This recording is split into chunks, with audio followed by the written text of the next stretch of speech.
This story is about a guy named Chen Yan, an underpaid engineer who died from the stress of his workload and finds himself reincarnated into the body of a prince.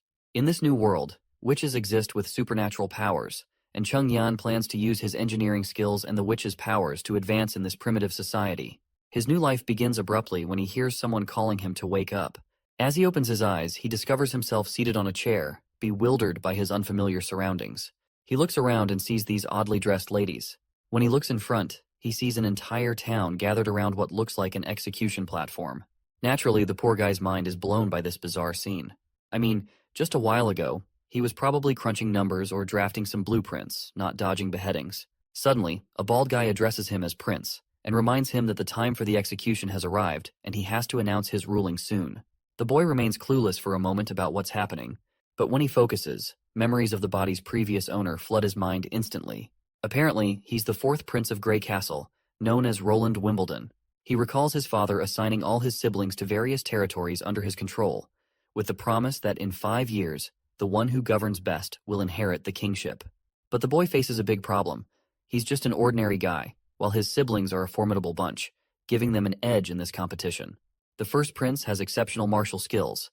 The second excels in finance.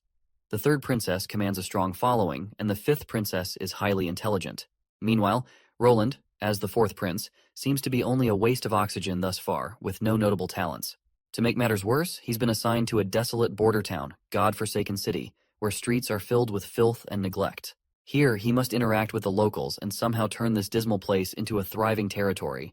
While feeling sorry for his situation, the old man reminds him once again to make his announcement quickly.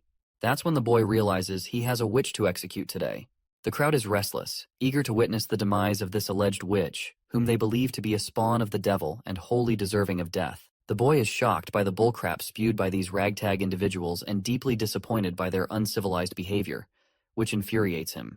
In frustration, he flings the paper from the old man's hands away and with an annoyed expression, orders everyone to release the witch immediately. The crowd goes quiet, clearly unhappy with the prince's sudden decision. After seeing the public reaction, he lets out a tired sigh, saying he's beat and suggests they move the trial to another day. The old man tries to talk him around. Chief Knight Carter Lannis steps forward, urging him to think it over. He insists they must execute the witch right away to prevent other witches from trying to save her. The prince can't help but chuckle at the sight of this tough knight, built like a bull, looking so scared of witches. Our hero then starts to head down, casually pointing out that if more witches showed up, they could squash them all in one go. The knight has no clue how to handle this, and the scene shifts to the fourth prince's residence in Bordertown South Castle. Outside, the grumpy knight stands while our hero slams the door in his face. The prince lets out a sigh at first, but then suddenly freaks out because he hasn't dealt with this many people in his entire life. Even after his meaningless death, he's not complaining, because he is grateful for this second shot in life, and he's dead set on fully stepping into Prince Roland's shoes and getting to the bottom of things with the witch. The scene then shifts to the dungeon in the border town, where he's about to meet this witch despite all the warnings from his knights about the potential dangers ahead. The boy just laughs it off, poking fun at his chief knight for being scared like a coward of a little girl. But the knight nervously insists that witches are minions of the devil. Unfazed, our hero keeps on walking until he finally comes face to face with the supposed witch. The witch stands up and steps forward, and our hero starts to blush a bit at the sight of her beauty. But his noisy knight immediately butts in, telling the prince to back off from the witch. Our hero just casually puts a reassuring hand on the knight's shoulder and steps forward again, asking the girl her name. Once again, the annoying loudmouth interrupts before they can even exchange pleasantries. Finally fed up with the knight's constant yammering, our hero gives the shiny armored guy a gentle bonk on the head out of frustration and tells him to stay the heck away while he's talking. Turning back to the girl, our hero asks if she's cool with sharing her name. She decides to spill the beans. Turns out her old man was working in the mines when a cave-in trapped him. Some greedy miner tried to loot his stuff in the chaos. She rallied the neighbors to help free her dad, but her uncle had to throw down with that Baldy McShine. Just as he was about to finish her uncle off, she intervened. She extended her hand and unintentionally did something she never wanted to do. The man burned to crisp, leaving nothing but ashes. This was the day her neighbors labeled her the evil witch, even though she begged them not to spill her secret about witchcraft. And the worst part of this sob story is that her own dad ratted her out. Then this same old consultant guy shows up and suggests our hero just roast the lady before she pulls anything sketchy. But my guy tells him to chill because he's curious to see this witchcraft in action. The lady's baffled that someone actually wants her to unleash her powers, but our hero's all cool about it, pushing her to just go for it. She reminds him that her powers are blocked by this locket around her neck, and asks if he's really up for her taking it off, warning him she might cause chaos. But then he grabs the locket chain, breaks it, and tosses the locket away like it's nothing. "Show us your damn powers already," he tells her.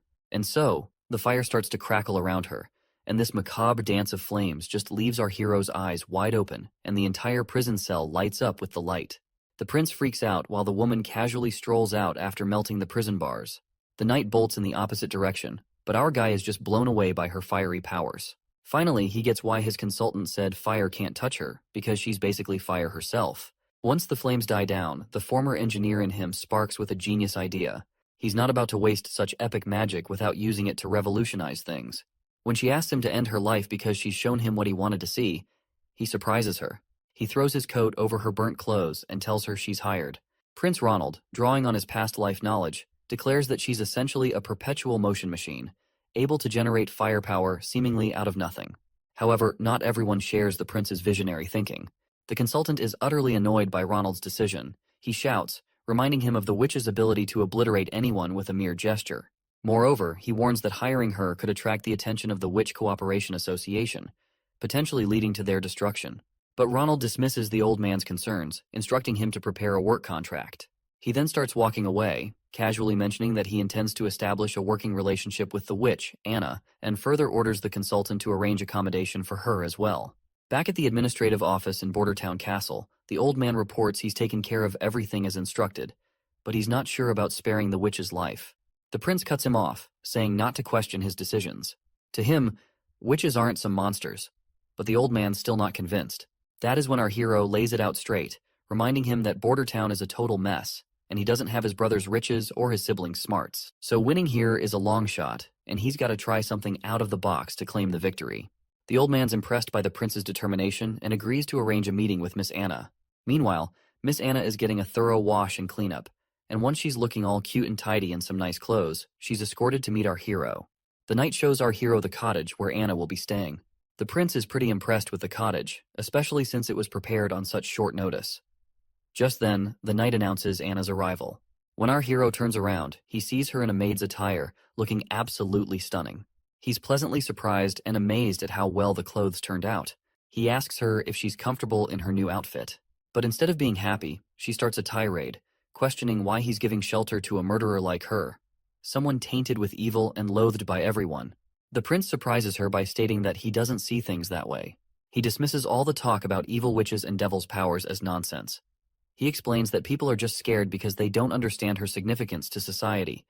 He extends his hand, telling her he accepts her despite her flaws. He promises to teach her how to use her powers for good and to make a positive impact on the world. Once inside the empty cottage, Anna immediately starts practicing, unleashing her fiery powers. However, as flames scatter around uncontrollably, our hero realizes teaching her magic control is going to be tougher than he thought. On top of that, there's the issue that every time she uses her powers, her clothes get incinerated, leaving her embarrassed and naked. Both of them feel awkward, but our hero is relieved he had prepared multiple sets of clothes ahead of time. Just then, the old man bursts in with urgent news. While gasping for breath, he shocks everyone by reporting that their patrols have spotted signs of demon activity months earlier than expected this year. Of course, our hero has no clue about these months of demons, and seeing everyone terrified only piques his curiosity further. The old man reveals to the clueless prince that every winter, after the first snowfall and when the sun sets, the gates of hell open in the Dragonspine Mountains. Bordertown isn't defensible, so everyone must flee to Longsong Fortress. However, the old man reassures him that his safety is their top priority. Curious, the boy asks if the old man has seen these gates of hell himself. The old man replies no, explaining that it's impossible for them to see such things. The Dragonspine Mountains are not only impassable, but also emit a foul miasma that affects anyone who gets too close, unless they've already fallen into the devil's grasp, meaning only witches can explore the area and see the gates of hell. The prince then wonders if the old man has ever encountered demons. Once again, the answer is no. It's his first time in the central region of Grey Castle, and hardly anyone's ever come face to face with a real demon. Looks like it makes sense to our hero why this place doesn't thrive with a bustling economy, because people always get evacuated at the end of every year. The boy then raises a valid point, which is that if Longsong Fortress can fend off the demons, it means they're not invincible. So keeping that in mind, he is itching to throw down with these demons by himself. The old man is terrified by this plan and explains that Longsong Fortress has massive walls and Duke Rayon's elite troops stationed there. They're formidable, and Border Town is located in the North Slope Mountains, which serve as an early warning system for Longsong Fortress about impending threats. But our hero remains resolute and instructs the old man to gather local soldiers who have experience fighting demons. In the bright day under this gazebo, we see our duo having afternoon snacks, and while they are at it, the prince requests her to tell him something about months of demons. The lady immediately complies. Her tone gets somber as she describes the hellish experience of the months of demons. Unlike big shots like our hero, commoners here deal with this nightmare every single year. She explains that her father, a miner like many others in town, struggles daily to survive. When the months of demons begin, the people of Border Town send their year's mining production to Longsong Fortress in exchange for next year's rations and some gold royals. During this time, everyone takes shelter at Longsong Fortress until winter passes. One year, the months of demons lasted a brutal 4 months straight. City officials at Longsong Fortress said the ore they produced in autumn could only buy 3 months' worth of food. The 4th month's supply had to wait for new ore. But the months of demons lasted another extra month, which trapped the people inside the fortress. And to top it off, the grub from Longsong was divided between people equally, leading to the strong bullying the weak. The prince gets ticked off hearing her sad story, and he straight up tells the lady that no one's gonna suffer through those months of demons again. Leaving the gazebo, our hero asks to meet with the consultant to check on progress. The scene shifts to the Border Town Administrative Office, where Consultant Baroff has brought 3 folks. 2 are soldiers, big shots in charge of the Border Town Patrol and lighting the beacon every year. The 3rd is a hunter who claims he's faced demons before, even bagging one himself. At first, one of the scared soldiers stumbles through his words in front of the prince, muttering gibberish that makes no sense.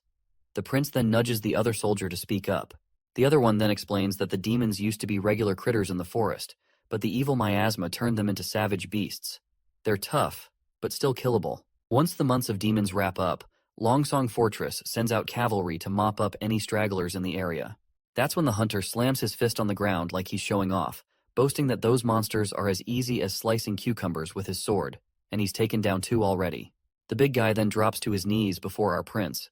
The consultant introduces the hunter as Iron Axe, saying there's gossip he's so tall because of his giant monster blood in his veins from the Mojin clan. Our hero asks him straight up if his stories are true. Iron Axe nods confidently, saying he's already killed a demonic boar and a wolf type. Iron Axe explains how hunters categorize demons. As the guard mentioned, these critters started out as regular animals but went berserk after they got a taste of hell miasma, and which is why they're such a pain. The wolf type is sneaky and lightning fast, and the wild boar has a tough back which is so thick that even crossbows struggle to pierce it. The prince quickly realizes that these demons are essentially animals, but with enhanced traits. The hunter agrees, saying they don't pose much of a threat. However, he gets serious when discussing hybrid types, calling them the true spawn of the devil. He explains that these monsters are horrifying creations that only hell could concoct. Describing one hybrid, the hunter mentions it had the body and legs of a rugged beast, but also sported huge wings for short-distance flight. What's more, its senses were keen, always pinpointing its prey no matter how well hidden. The hunter barely survived by diving into the Redwater River before losing consciousness. It seems our hero can handle the regular monsters with big walls, but he's stumped on how to deal with those that can fly. He then asks his knight if those hybrid demon types are supposed to be rare, and the knight nods firmly, saying during any months of demons, you'll usually get 2 or 3 of those bad boys popping up. It's enough to give Longsong Fortress a serious headache. The boy finally connects the dots. With a bang on the table, he announces he's staying put in Border Town for the winter. Everyone's jaws drop at his decision, and the knight scrambles to convince him they're outnumbered by monsters. Our hero fires back, suggesting they build a wall from the foot of North Slope Mountain to the Redwater River. But the knight ain't buying it, and waves it off as a pipe dream, saying it'd take them a lifetime to build such a wall. My guy leans back, telling the knight to chill. He promises if he can't get the wall up fast, he'll retreat like everyone else, because he is not about to throw his life away in this place either. The riled-up knight finally calms down, pleading his loyalty to save our hero at any costs. At the bustling gray castle port of Clearwater, we catch a glimpse of the 3rd princess.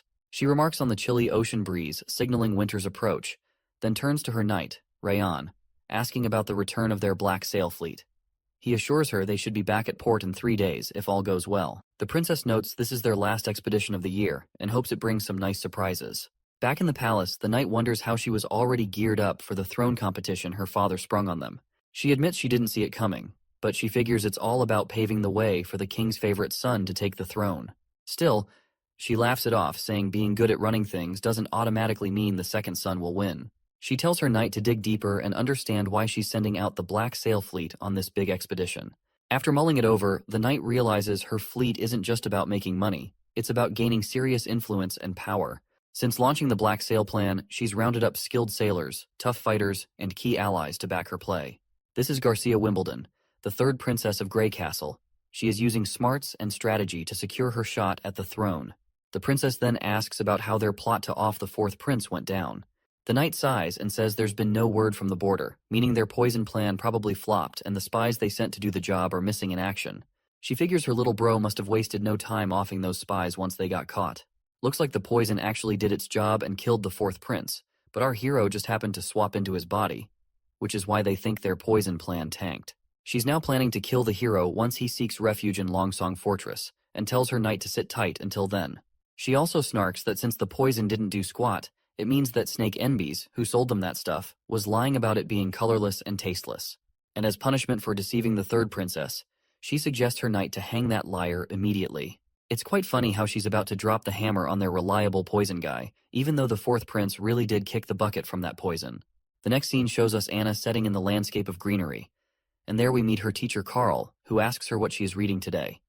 Is it poetry, or perhaps history of their church? The girl greets her teacher, and before she can say anything, her innocent image shatters before his eyes. He is left staring with wide eyes, and the next scene takes him to a rowdy crowd accusing his disciple of being a witch and the reincarnation of the devil. Seeing her hanging there, he slaps his hands over his face, jolting awake in his office. Once he's finally awake, he breathes heavily, haunted by the vision of Anna's hanging. He believes that if even a pure-hearted girl like Anna could be called evil, then those greedy administrative officials of Grey Castle must be true demons, born from the depths of hell. He angrily expresses that if they hadn't switched to lower-quality stones just to save a few hundred gold, the theater would never have collapsed, and those innocent victims would still be alive. In his eyes, those corrupt individuals are the ones who truly deserve to be hanged for their heinous acts and corruption. Sadly, this country didn't administer proper punishment to them. Instead, the blame fell unfairly on innocent stonemasons, resulting in harsh taxes, rampant inequality, little rule of law, and even labeling a curious and innocent girl as a demon and sending her cruelly to the gallows. He appeals to God for help in punishing these deserving evil people. Suddenly, there's a knock on the door, and when he opens it, he finds one of his young students, Nana, looking really worried and anxious. The little girl timidly asks if she's going to end up like Anna, hanged. The man quickly reassures her with a pat on the head, promising to protect her no matter what. He strolls through town, thoughts swirling about how the powerful have mistreated the innocent while he stood by. Determined to act this time, he vows not to let another girl suffer like Anna did. His attention is then drawn to a commotion at the town square. People are gathered around the quest board, where they're reading a notice posted by the fourth prince. It calls for workers for construction jobs in the border areas, gravel workers, stonemasons, and more. The notice details everything the applicants need to know.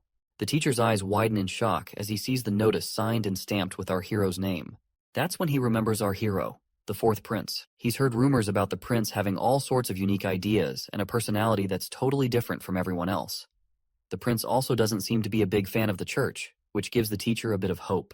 But right now, he's worried that supporting Anna, who is a witch, might get him labeled as a witch sympathizer and land him on the gallows as well. He's banking on the idea that if the prince hates the church enough, maybe he also hates their strict laws. That's the only way he sees to protect other girls from facing the church's severe punishments for being witches. We're back with our hero again, and his knight is questioning him about the dimensions of the wall he plans to build. Our hero says it'll be 15 feet tall and 6 feet wide, enough for 4 people to stand side by side on top. The knight then mentions they'll need to dig a trench as deep as a person is tall to stabilize such a massive structure. With the wall being 15 feet tall and 6 feet wide at the top, the base width will need to be doubled for stability. Even with 350 craftsmen working simultaneously on digging and building, they can only promise to finish before next year's months of demons. The prince curiously asks what the main challenge will be, which is taking such a long time. The knight explains that the real issue lies in laying the wall itself. They'll have to carefully select and polish each rock to ensure they fit together properly. Otherwise, the wall won't hold up well. The prince decides to move ahead with his knight's plan to dig the trench and build the wall at the same time. When it comes to laying the wall, he reassures his knight and reveals about Grey Castle's alchemy workshop producing a new thing called cement, which is bound to impress everyone. Naturally, the knight is all ears, because he has never heard of something known as cement in his entire life. In the next scene, we're outside the cement kiln room at Border Town, where we see both of them standing outside of the cottage. The prince explains to us that making cement is pretty straightforward because the raw materials are plentiful here. But the real trick lies in getting the calcination temperature just right. Sadly, he can't recall the exact temperature needed, and there's no way to measure it precisely in this world. Suddenly, the cottage door swings open, revealing Anna. Before the prince steps inside, our hero tells his knight to hang back. It's clear that the prince is using Anna's witch powers to create his cement, and she seems perfectly suited for the task. Before she heads out fully naked, our hero hands over his coat to her once more, and once she is out of the cottage, she eagerly expresses that she has done as her prince had asked of her. Inside, we find a heap of cement on the floor. The boy quickly checks the product to see if their experiment paid off, and decides to give it a try before producing at mass scale. Curiously, Anna asks where he plans to use the cement. The boy explains it can be used for building homes, bridges, roads, and more. He highlights how it will protect them from natural disasters like rain, heat, or snow that could otherwise damage their homes. He gives all the credit for the success of making the cement to Anna, recognizing her crucial role. Outside the cottage, they finally glue a few square boulders together with the cement, and both the knight and the girl are pleasantly surprised by the result. The knight can't help but marvel at this amazing discovery, while our hero inspects closely and is equally surprised that it feels much sturdier than what you would get from compacting ordinary dirt and mud together. The knight even tries to pry the boulders apart, but despite exerting all his force, he can't seem to budge them, let alone unstick them. The prince reminds his knight that he's been underestimating things because this stuff is better made than he originally thought. The knight is also amazed by this fascinating invention of sticky stuff that turns into solid rock in no time.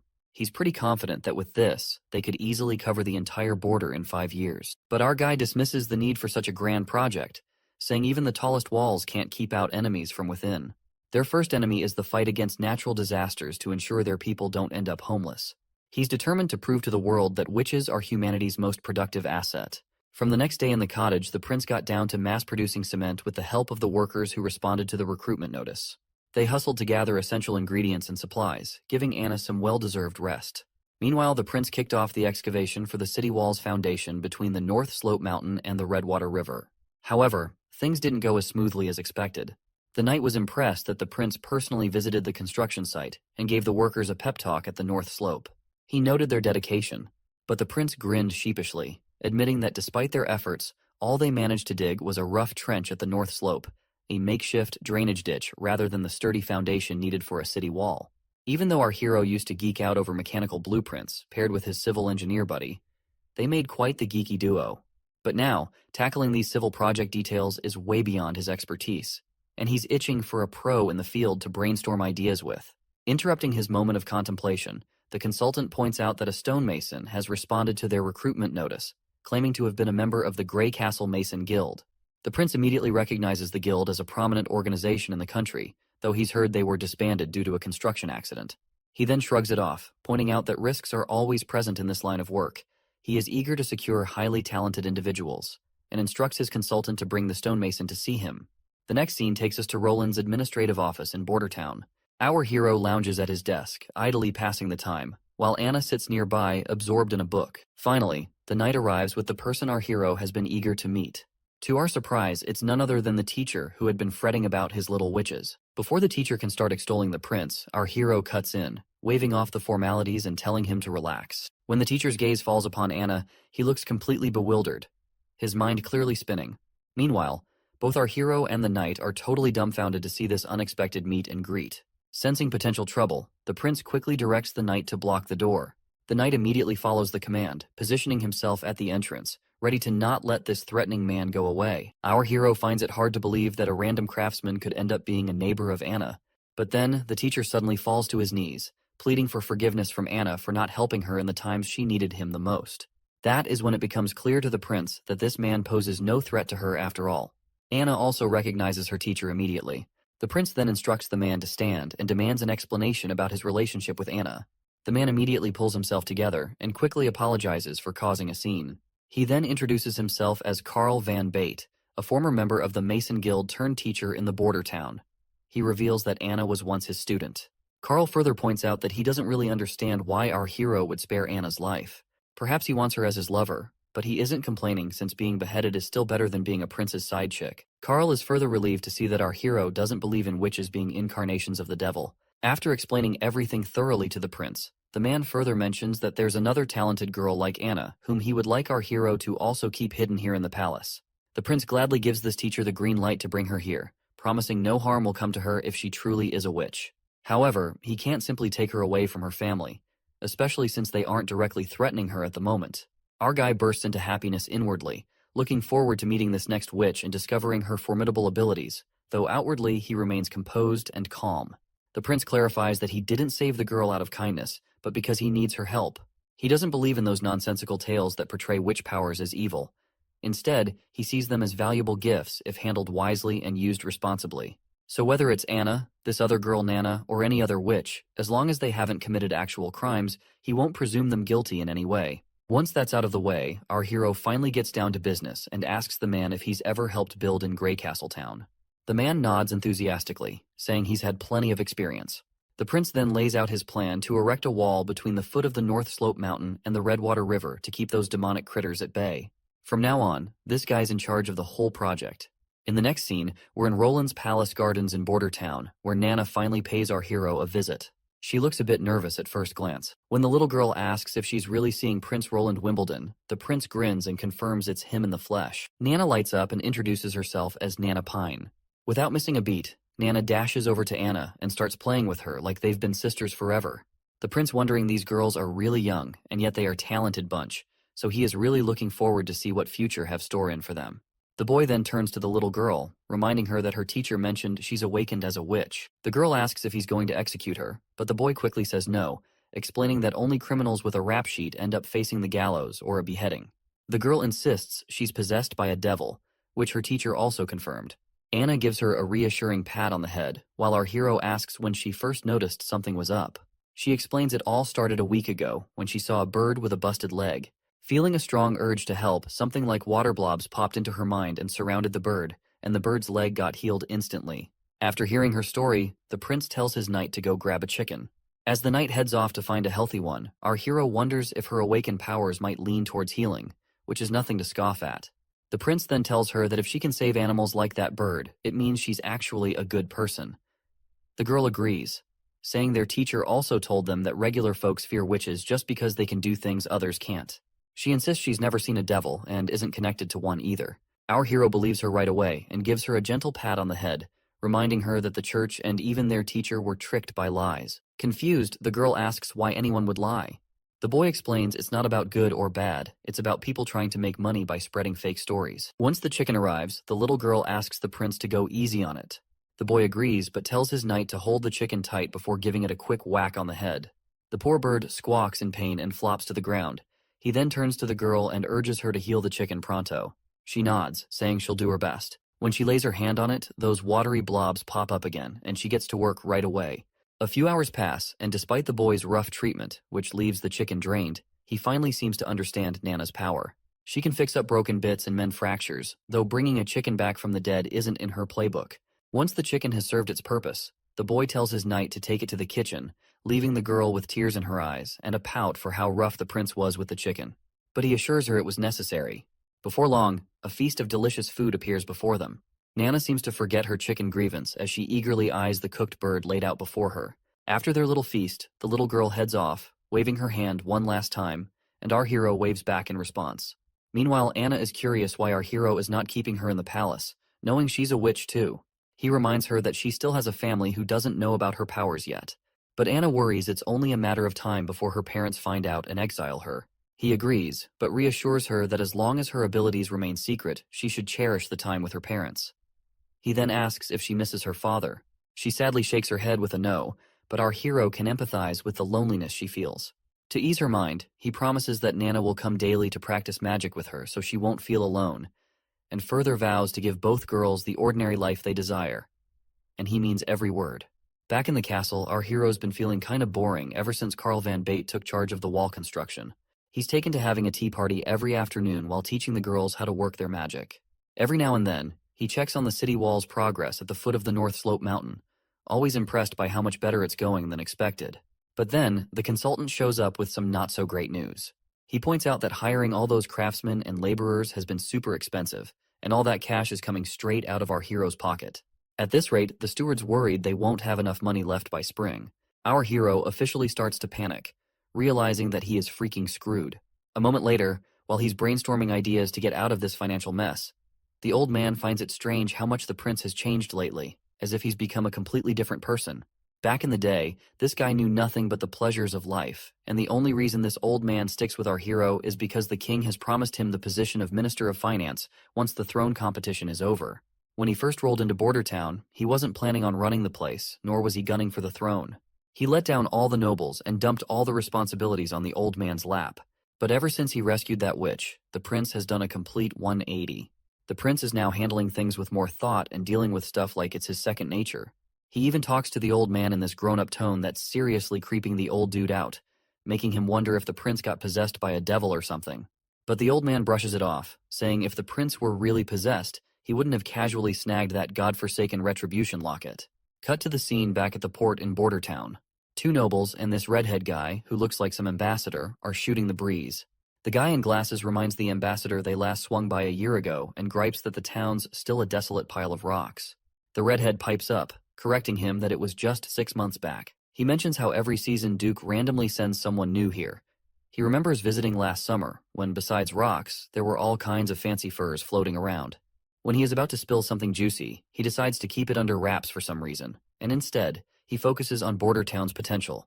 He suggests that although it's currently just a fortress outpost, if they set up a solid defense line here, all the land between Border Town and the fortress could be put to good use. Suddenly, the guy in glasses freaks out, pointing out that the stockpile is empty and Border Town was supposed to have their ore ready today. Looks like these visitors are here to collect ore before the demon months hit, offering shelter for the Border Town in return. The ambassador sighs and decides to take the problem to our hero. They ride back on their horses. The guy with purple hair wonders if Border Town found a new trade partner, or already sold their ore to Willowtown or Fallen Dragon Ridge. He's pretty sure it's the fourth prince's doing, who is our hero by the way. The redhead thinks hard, pondering if the prince has already set up deals with towns further down on the Redwater River. If so, they've lost yet another bargaining chip. He worries that if they try the same monopoly play as before, they're not likely to succeed since the fourth prince already has other trade partners to take their ore to sell. Once they get to the castle, they're greeted with this incredible feast. The ambassador, not sure how to handle chopsticks, glances over at our hero and awkwardly tries to eat the same way, struggling to even pick up his food. As his food flies off the chopsticks, the ambassador feels embarrassed, while the prince casually mentions that these sticks are easier and cheaper to make compared to forks. And once he introduces them to his town people, no one will have to worry about getting sick from eating with their bare hands. As the sun starts to dip, casting a golden glow over the castle, the prince is about to enjoy desserts after their impromptu dinner. Finally, the ambassador brings up the reason for their visit, pointing out that they came to collect ore as usual, only to find none at the dockyard this time. That's when our hero drops the bad news. There was a landslide at the North Slope Mountain recently. They've been trying to clear the rubble and resume production this month, but it looks like the mine won't reopen until sometime next year. The ambassador then asks about the production from previous months. Our hero simply shrugs and says it was lower than usual, barely enough to keep everyone fed. He adds that even if they manage to scrape together enough ore, it won't buy more than 2 months' worth of wheat. So, he suggests they totally revamp their deal. The ambassador looks worried and tries to reel our hero back in, apologizing for past screw-ups. He proposes that the 6 noble families of the fortress pool together to lend enough food for 1 month, promising they'll pay it back next year. But our hero isn't having it. He flat out says if they sell the ore to Willowtown, they won't owe anyone a thing. And here's the twist. The Willowtown is offering gold dragon coins in exchange for their ore. Plus, they're ready to trade wheat, cheese, bread, and honey, all at fair prices. Anything you can buy with gold dragons, they're happy to sell. Compared to dealing with Longsong Fortress, this new setup makes way more sense for the border town. Our hero asks the ambassador another question, pointing out if he even has enough influence to make that decision on behalf of the other families willing to lend 1 month's worth of food. Our hero quickly catches on that the ambassador is a member of the honeysuckle family, with this emblem being a dead giveaway. The prince acknowledges that the ambassador might be from one of the 6 families, but questions whether he can really convince Duke Ryan and the others to agree, or if he can guarantee it. Looks like our hero is hitting the nail on the head as the ambassador's face turns sour like a lemon. The scene flashes back to when the ambassador tried to reason with his father, arguing that the new ruler of Border Town, the 4th prince, definitely wouldn't agree to exchange his minerals and gemstones for some food and bread. He suggested buying from them at 30% under the market price, as they could still make substantial profits. But this bald machismo of a father confidently brushed off the concern, saying the sloth-like 4th prince would never handle Border Town's trade affairs. He believed they could continue swindling border towns' resources for mere bread and shelter. In the present moment, the redhead ambassador, after thinking it through, realizes our hero has a point. He couldn't even convince his own father, but still wants to try his best. So, the redhead takes the plunge and offers to buy the ore and gemstones from Border Town at 30% below market price. The ambassador is confident his offer must be higher than what Willowtown is proposing. He emphasizes that Willowtown is far away, making it difficult to seek shelter during the demon months, which is why Longsong Fortress is the best option for shelter. The ambassador starts to mention the bad roads leading to Willowtown, but stops himself mid-sentence. Curious, our hero urges him to finish his thought. The redhead points out the dangers that could easily spring up along that road. The ambassador realizes he may have inadvertently issued a threat to a prince and starts panicking internally. Our hero just chuckles, dispelling the redhead's confusion, and explains that he never intended to seek refuge in Willowtown in the first place. That bombshell catches the redhead off guard, and he really throws the ambassador for a loop by making it crystal clear he's not going anywhere, not to Longsong Fortress or anywhere else. The prince goes on to explain that Border Town isn't just going to be some outpost anymore. It's going to be a full-fledged part of Grey Castle Kingdom. He's pumped to show off the brand new city walls stretching all the way from the North Slope Mountains to the Redwater River. The redhead's jaw practically hits the floor, and he double-checks with our hero if he heard right. The boy nods firmly, stressing they're putting up this wall right here in Border Town to keep those demons at bay. The redhead's mind flashes back to some fancy banquet where nobles were roasting our prince for starting construction projects just as the demon months were rolling in. Everyone had a good laugh at what they thought was our hero's cluelessness. At first, the redhead figured it was all just rich folks teasing each other for kicks. He never imagined our prince was serious about this whole wall thing. What's really mind-boggling is how our prince, known for chasing pleasure and not much else, is suddenly taking charge of something so massive. The redhead, freaking out a bit, assures our hero that once he's back at the fortress, he'll try to hash things out with the 6 noble families, hoping it'll all swing in our hero's favor. Now it's smack dab in the middle of the night, and our hero's feeling bummed that nightlife in this backwoods world is non-existent. People here hit the bed early unless they're up for clapping some cheeks. Even though he could easily bring someone over to liven up his night, he's got morals and won't stoop to anything sketchy. Out of the blue, someone sneaks up on our hero from behind. He spins around to find a woman in a robe singing his praises for handling the ambassador with brains, hinting the prince isn't all about the party life after all. Turns out she's an assassin, but our hero doesn't waste a second before trying to dash out of the room. The woman throws her dagger, stopping him in his tracks, and reassures him she's only here to chat, telling him to chill out and not panic. The boy stops dead in his tracks, especially with that sharp dagger staring him down, and asks the lady who she might be. She drops the bomb that she has no name but goes by Nightingale, a nickname her sisters gave her for some weird reason. She's surprisingly grateful for our hero's recent care towards witches.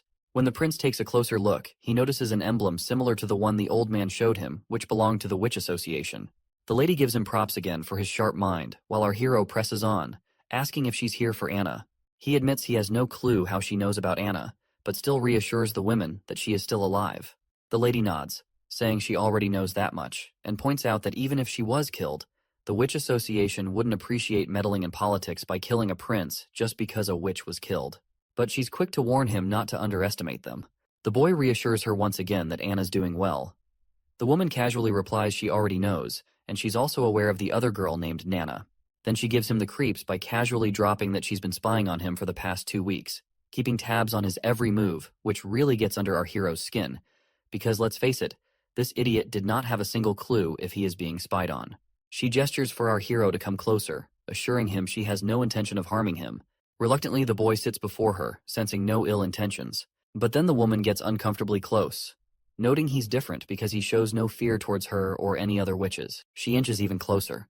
The prince steps back, half-jokingly telling her to keep it PG, not wanting YouTube to slap age restrictions on the video. The lady finally withdraws her hand and gets straight to the point that she's here to take Anna and Nana.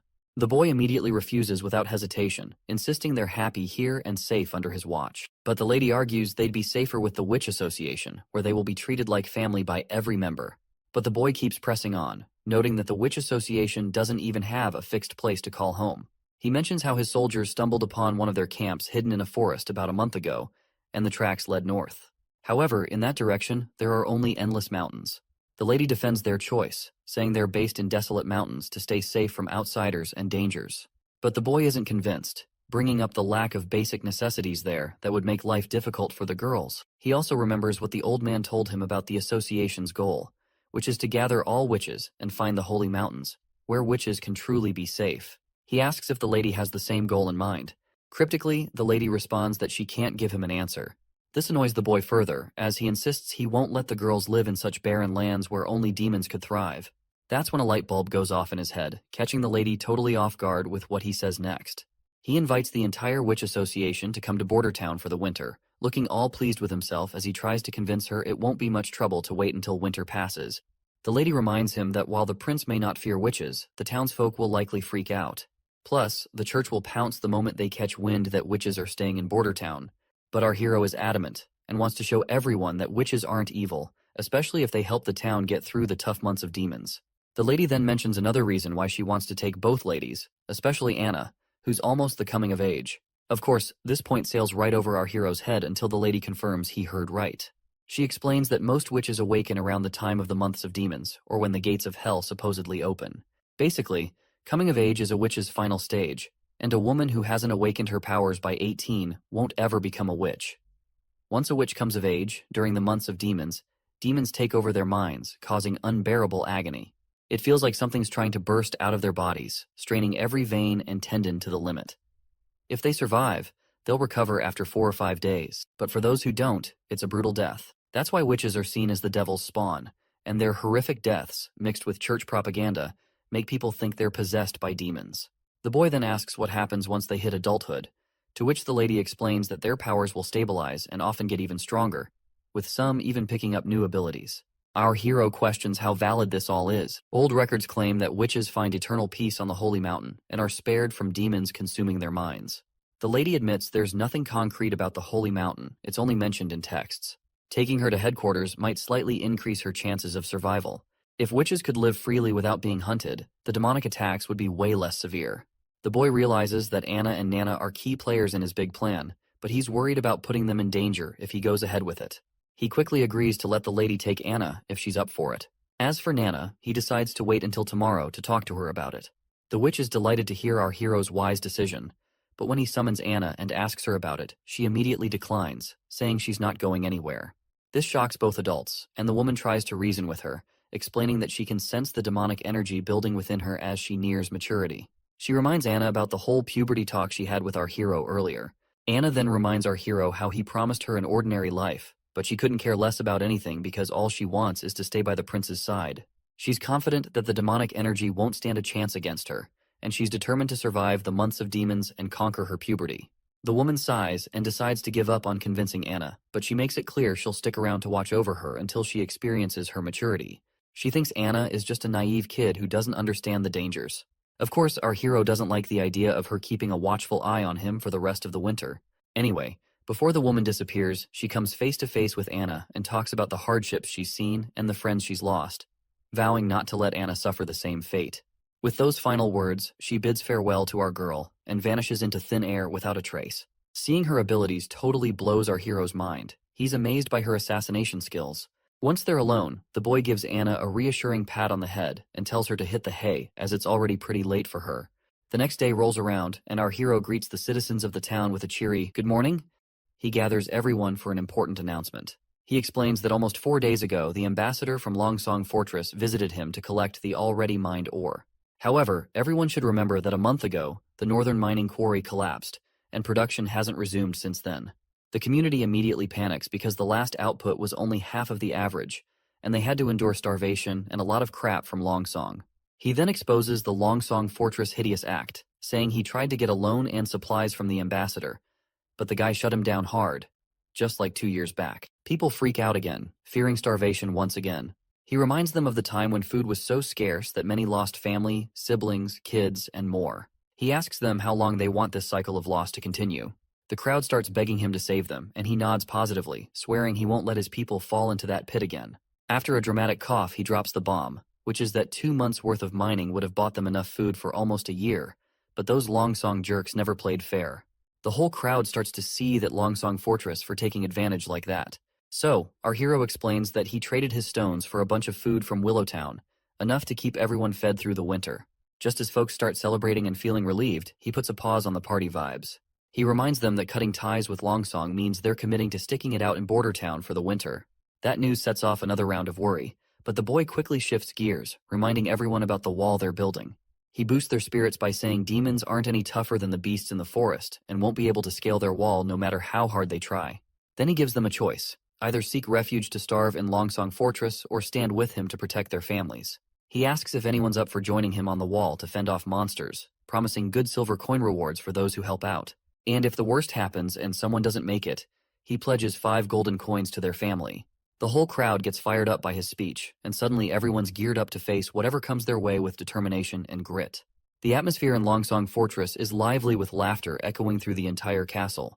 People seem to be having a good time poking fun at our hero's decision to stay put in Border Town and build a wall. One guy, sporting a solid mustache, jokes that our hero would probably stack some rough rocks together, throw in some dirt and mud, and call it a day. He is sure that eventually our hero will come running back to Longsong, and they can further exploit him when he's desperate. However, the leader of this committee doesn't seem to dismiss our hero as lightly as the others. He asks for the ambassador's take on the matter. The redhead, bewildered at first, mentions that their original plan was to maintain their monopoly as usual, and as long as they purchase ores from our hero at 3 times lower than the market price, it's a good deal for them. But our hero has other plans. He's not just looking to sell the ores to only Longsong Fortresses. He's willing to cut the price of ores by half, aims to stimulate higher demand and thereby increase overall production capacity and revenue for Border Town. This approach is a strategic move to foster economic growth and sustainability in the region. And because of that price cut in ores, the Longsong Fortress will be able to earn much more than they earned in the past. Additionally, he intends to manufacture iron tools, which he believes will fly off the shelves no matter where they were sold, making an additional stream of income. However, those aren't the only things to think about. If our hero can hold off the demons at Border Town, it's good news for Longsong too. They won't have to keep dealing with those pesky beasts every year. Plus, the throne squabble is only 5 years long. So if Border Town flourishes afterward, Longsong could end up with the kingdom's 3rd biggest slice of land. The red-headed guy suggests that Longsong should pitch in to help our prince build the wall and defend Border Town. He figures it'll pay off in the end. The old man agrees with the redhead's practical sense but calls it typical merchant thinking.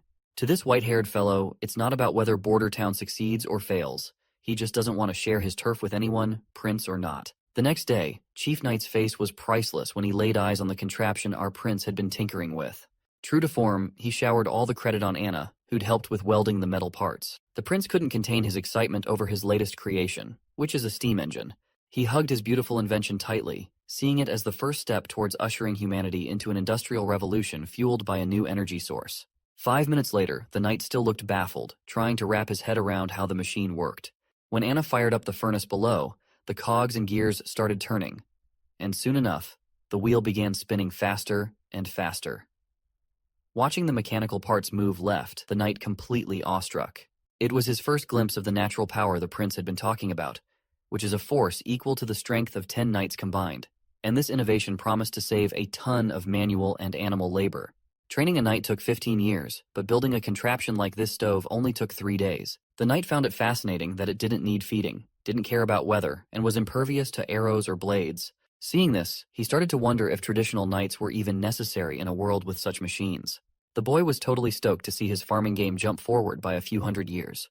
Later that night, our hero swung open his bedroom door and found the assassin lady once again, deep into studying the blueprints he'd made. He gave her a bit of a hard time for spying on him and just waltzing into his room unannounced. But the lady just chuckles, pointing out how the 4th prince was rumored to be a total flop with a lousy personality, yet his inventions were master class. She wondered if those blueprints were for the stove he'd cooked up recently, but the boy was feeling kinda down and out, watching her toy with his secret plans he had kept locked up tight in his office. Seeing her impressed, he attributes all of the credit to Anna once again, and explains that the machine could be used for anything needing a lot of muscle, like getting stuff around or making stuff. The lady smiles upon hearing this, and lets our boy know that she'll be keeping these blueprints, since there are many witches in the association who can make good use of firepower. As she tucks them into her robe, the idiot's eyes accidentally drift over her cleavage, and he stumbles over his words in embarrassment, telling her he didn't give permission for that. She just smirks and says she already has something as payment. Tossing a document at him she pulled from her chest. The boy eagerly grabbed it and tore it open, only to find it addressed to his servant Tyre. The letter sternly instructed Tyre not to repeat the same mistake, and was ordered to eliminate the prince during the months of demons. The boy's mind races, recalling how Prince Roland used to exploit her whenever he could, and our hero feels deeply unsettled by these memories. The woman then tells him she snatched it from one of the pigeons, mentioning there wasn't any signature on the letter, but she thinks it might have been sent by one of his siblings. So she asks if he's cool with her digging deeper to find out who's behind these orders. He gives her the go-ahead, and she strikes a respectful pose, saying she'll be taking the blueprints as payment. The next day, he's still hung up on last night's letter when the knight shows up. The guy drops to his knees and spills that Tyre kicked the bucket last night. Apparently, she took a tumble from her balcony, and there weren't any signs of a struggle, and the guards swear they didn't see anyone come or go. The boy's visibly bummed out and tells the knight to have the head servant handle the situation. Once the knight had left the room, our hero called the assassin lady back, and she showed up right on cue. She quickly spilled the beans that the servant had killed herself the moment she laid eyes on her. The boy couldn't hide his disappointment, muttering that he figured she'd know how to handle such things. The lady countered, saying she had tied Tyre with ropes up tight, but the wily servant had stashed poison in her fake tooth, and once she died out of poison, she threw the servant from the balcony to make it look like an accident. Even though her interrogation had hit a dead end, she whipped out another note from her cleavage and revealed that this is what she found out in her apartment. With a sly grin, she points out that the sender called Tyre Big Sister and mentioned a seaside view a lot. She hints that there's a chance the third princess from Clearwater Port might be the one pulling the strings. She suspects Princess Garcia Wimbledon might be holding Tyre's family hostage, using her as a pawn to eliminate our hero. Judging by how Tyre chose to end things, it seems she was trained for years before being assigned here. The boy feels deeply disappointed that his own siblings are so quick to eliminate each other for the crown. Suddenly, the woman leans in close to our hero's ear and whispers that she has to go because someone is coming their way. The boy blushes a bit, maybe catching a peek of her assets straining against her shirt, before she disappears into thin air. Just then, the old consul shows up with some good news. A bunch of folks have volunteered to take on the demons during the demon months. This puts a big grin on the prince's face, and he decides he needs to go see it all for himself. But before heading there, the old man genuinely asks if he really intends to have these regular folks go up against the demons. Once outside, our hero also feels bummed out and sees that the consultant's worries were legit. These people don't look like fighters. They seem more like street thugs. On the other hand, the knight is all gung-ho about how he picked these folks based on what our hero wanted. But looking at these poor souls with their frail bodies, it's clear this knight totally missed the mark. The prince just facepalms himself, and it seems like our hero expected a lot from people who barely scrape by. Even the consultant suggests considering other recruits instead of these commoners. But our hero seems dead set on using them anyway, as if he has cracked the code already. Our hero believes that it's all about people power when it comes to building a strong army, whether they're wielding medieval swords or modern tech. The knight suggests starting sword training tomorrow, but our hero waves it off. Instead, he tells the knight to group them up, then hits the jogging trail. He also tells him to bring that iron axe hunter from earlier in tow, and suggests the knight to sit tight and enjoy the show. By noon, the hunters joined our hero's cause. But the knight's not exactly thrilled with this new training approach. Coming from a family steeped in warrior tradition, he doesn't get why these folks are getting rewarded with eggs just for standing around all morning, especially since eggs are pricey as hell. Once again, our hero tells him to chill and enjoy the show. Like, he already knows you can't whip up a top-notch army in a few medieval months, and he is not after muscle-bound brutes who can tear enemies apart with their bare hands. All he wants is disciplined soldiers. To get results fast, he's using military techniques he learned back in college. He's seen how quickly people can unify under this method, and he is betting these folks will follow suit. After a while, the carriages show up and folks eagerly line up for their eggs. People still can't quite wrap their heads around the idea of eggs as rewards. The knight clangs his plate loudly to get everyone's attention and orders them to form 4 lines. He lays down the law that food will be handed out in order, and stragglers would wait till the end. There's a mix of nerves and compliance as everyone queues up. Meanwhile, the knight is still puzzled why the prince is bothering to teach these kinds of basic things to these people. Suddenly, the crowd erupts into murmurs and talks, chanting Iron Axe, who seems to have quite the reputation around these parts. The prince declares a break after lunch, followed by a visit to the guard barracks in town. Iron Axe is appointed as their captain, tasked with teaching everyone how to set up tents. As soon as our hero finishes speaking, there's a buzz of gossip about the prince putting someone like Iron Axe in charge of their platoon. To calm everyone down, he reminds them that Iron Axe isn't local, just like the witches that do not belong to Grey Castle. Our hero stresses that in Border Town, everyone's treated equally, no matter where they're from. As long as they're not criminals, they're welcome here. The prince unrolls a ridiculously long sheet, longer than your average grocery list, and tells the chief knight to pay more attention to these rules than to who gets to be captain. He stresses that everyone needs to memorize and stick to these rules if they want their usual egg during meals. The chief knight scratches his head at the idea of visiting Teacher Carl after dinner, wondering aloud how reading and writing will help fight demons. But the prince brushes off his concerns and says a well-educated army is always more effective. According to him, history has proven this point many times. Next up, we're at City Hall in Border Town. There we see our hero stagger out of his room, still half asleep. Suddenly, Nightingale pops up out of nowhere and teases him about his newfound habit of sleeping a lot lately. It seems she has also helped herself by eating some of our hero's breakfast. Of course, the boy does not seem to be really happy to see her eating his breakfast and coming inside without his permission. He then starts wondering aloud if she was never taught to be more subtle around royalty. As he takes his seat, the lady adopts a respectful posture and asks if she's being polite enough. Then she casually mentions she knows the prince isn't into all that fancy, unnecessary politeness. The boy finds himself startled to see that she seems to know what he exactly prefers. He sighs and tells her to just eat the whole breakfast so he can at least ask for another serving. She dives into the food while the prince starts flipping through his new blueprints. The lady then curiously asks why he's been ordering so much ice-ons lately, because it's already dead of the winter, and if our hero wants to make his whiskey cool, he can simply put his drink outside. Seeing his wide-open order book, Prince Ronald realizes that she must have seen everything he has been ordering lately. So, he spills the beans that he's trying to make cheese. And to do that, he needs things to stay below freezing. While the girl praises our hero for his clever ideas, inside our hero's mind, we discover he just fed her a lie about making cheese, because he is making something even more confidential, which he does not want to disclose to her, because he doesn't fully trust her like he does with Anna and Nana. He wants to gather more intel about her before revealing his true secrets. He is apparently focused on developing guns, which are easier to make than steam engines. He fears that if anyone discovers his methods, it could seriously derail his ambitious plans. Also, the ice-ons he ordered is basically known as saltpeter, a substance wealthy folks use to cool drinks in summer. And this name, ice-ons, is just a fancy name given by the nobles. But what's crucial is that saltpeter is a key ingredient in making gunpowder, adding another layer of secrecy to his activities. The boy then changes the conversation by asking if witches train assassins as well, aside from searching for the Holy Mountain. The lady mentions that they're a group of oddballs who came together because of their dream of finding the Holy Mountain, and she only joined the Witch Cooperation Association about 2 years ago. Hearing this, the boy asks if she worked for someone else before joining the association, and wonders if there are people who accept witches. Putting down her plate, the lady laughs at the idea, calling it ridiculous. Sadly, she reveals that if her previous owner had known she had become a witch, he wouldn't have let her through the front door. Furthermore, she admits that if she hadn't been useful to him later on, he would have disposed of her quietly and quickly.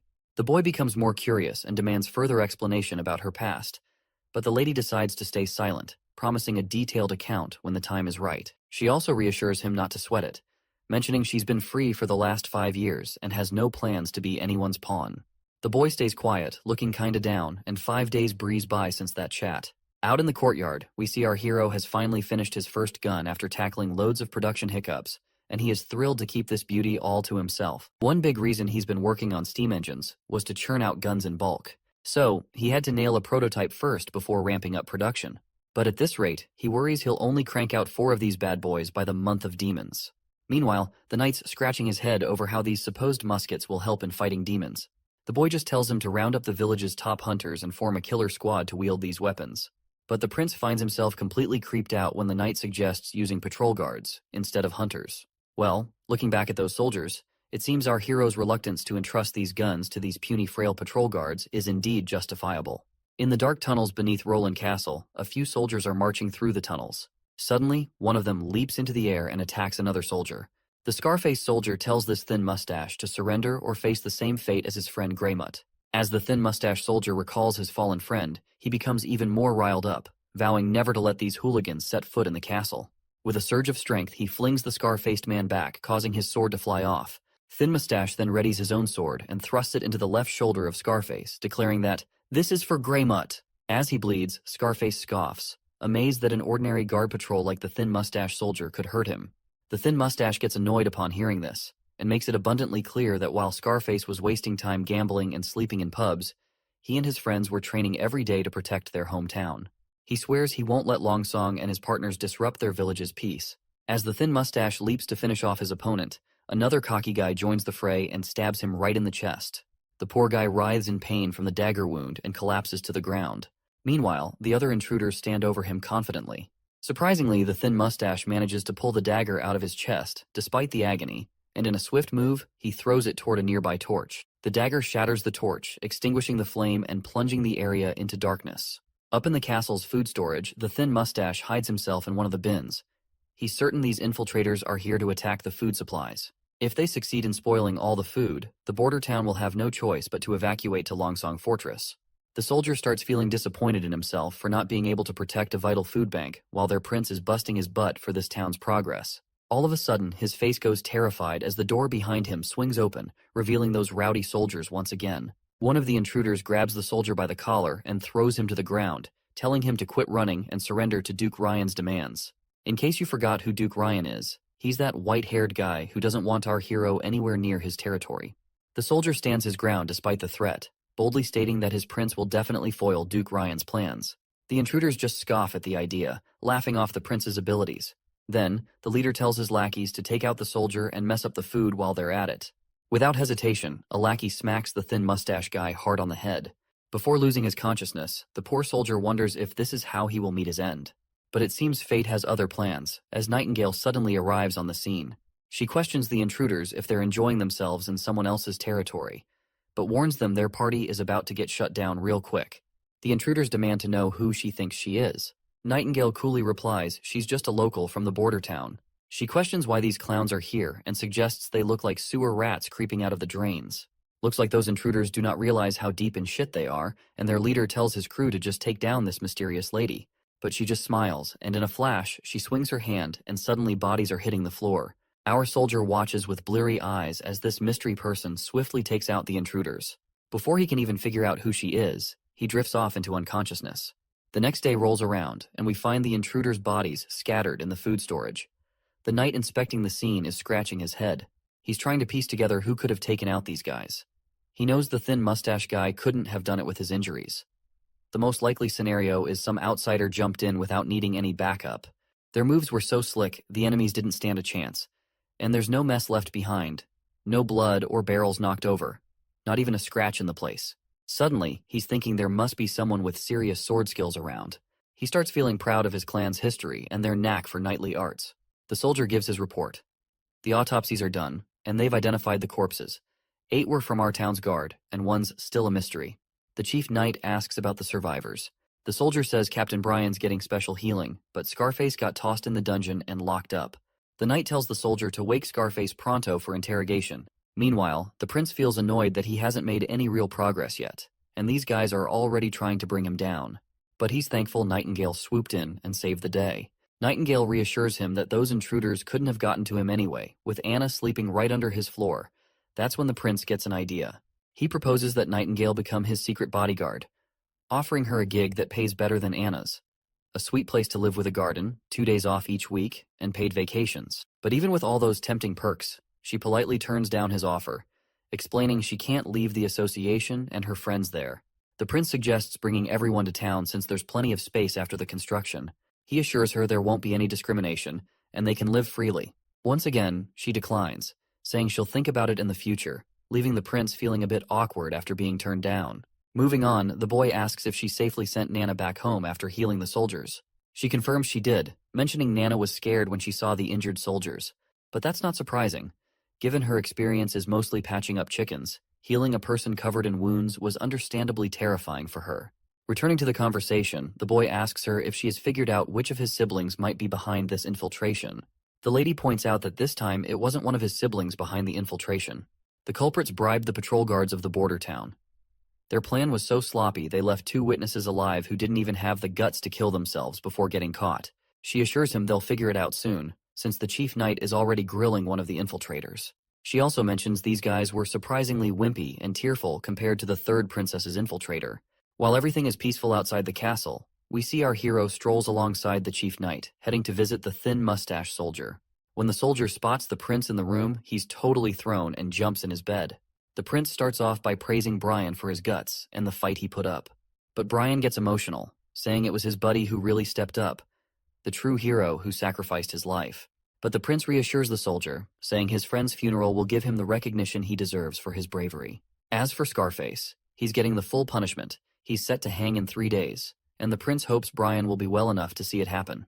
Thin Mustache then mentions Scarface supposedly has noble blood. hinting it might stir up trouble with Longsong Fortress. The prince brushes it off, explaining Scarface might have noble lineage from the Elk family, but he's got no titles or land. Besides, he tried to burn down all of Bordertown's food, causing a huge mess that can't just be ignored. With reassurances that someone else will handle patrols, the prince tells Thin Mustache to rest up. In the coming month of demons, he promises to honor him as a brave knight of the prince. Next, we're up on the city wall where the new recruits are getting trained hard by Hunter Iron Axe. Iron Axe suddenly grabs everyone's attention, and they snap to attention because the prince is here for an inspection. But it seems our prince has no clue what he's supposed to say during this inspection. He awkwardly starts walking up to a random soldier and decides to ask about their daily routine. With a friendly smile, he asks the soldier how he feels about the training and if he's been eating well lately. The soldier looks really nervous in front of the prince, while our prince seems to be copying something he saw on TV once. Out of nowhere, the soldier drops down to his knees, leaving the prince totally puzzled and kinda weirded out, wondering if he's missed something. Meanwhile, the soldier's got tears in his eyes. Not just him, but everyone's really moved that the prince came to check on them personally. The boy reaches out and tells the soldier to get back on his feet. It looks like all those good meals our hero fed them have really perked up the soldiers. Then the prince reminds everyone they can speak up if they have suggestions or complaints, and promises to make sure everyone gets enough to eat. Out of the blue, that shy kid from earlier pipes up. He says there aren't enough soldiers in their civilian army, and with the way they're training, he's worried they won't stand a chance against the demons when they attack. Whispers and murmurs start buzzing around, everyone thinking the same thing, and wonders if the prince plans to hire mercenaries to fight off demons. But our hero cuts them off with a hand gesture, and with a big grin, he asks the soldier for his name. The soldier Vanner replies nervously. Our hero gives Vanner props for his sharp eye, and agrees that relying solely on a civilian army to defend the entire wall doesn't not make any sense. However, he points out that demons are just mutated animals and beasts, not as smart as humans, and Iron Axe has proven this by taking on those monsters directly. Iron Axe nods in agreement, saying those creatures are exactly as the prince described, but he admits hybrids are a whole different ballgame, posing a tougher challenge altogether. The prince comes up with this idea to strategically place fences, ditches, and hills to guide the dumb beasts into traps they set up. He figures it'll work since these creatures are pretty simple-minded. Iron Axe still seems worried about getting too close to these beasts. He says spears and bows won't cut it against them if push comes to shove. Our hero smirks and agrees, knowing traditional weapons won't do the trick.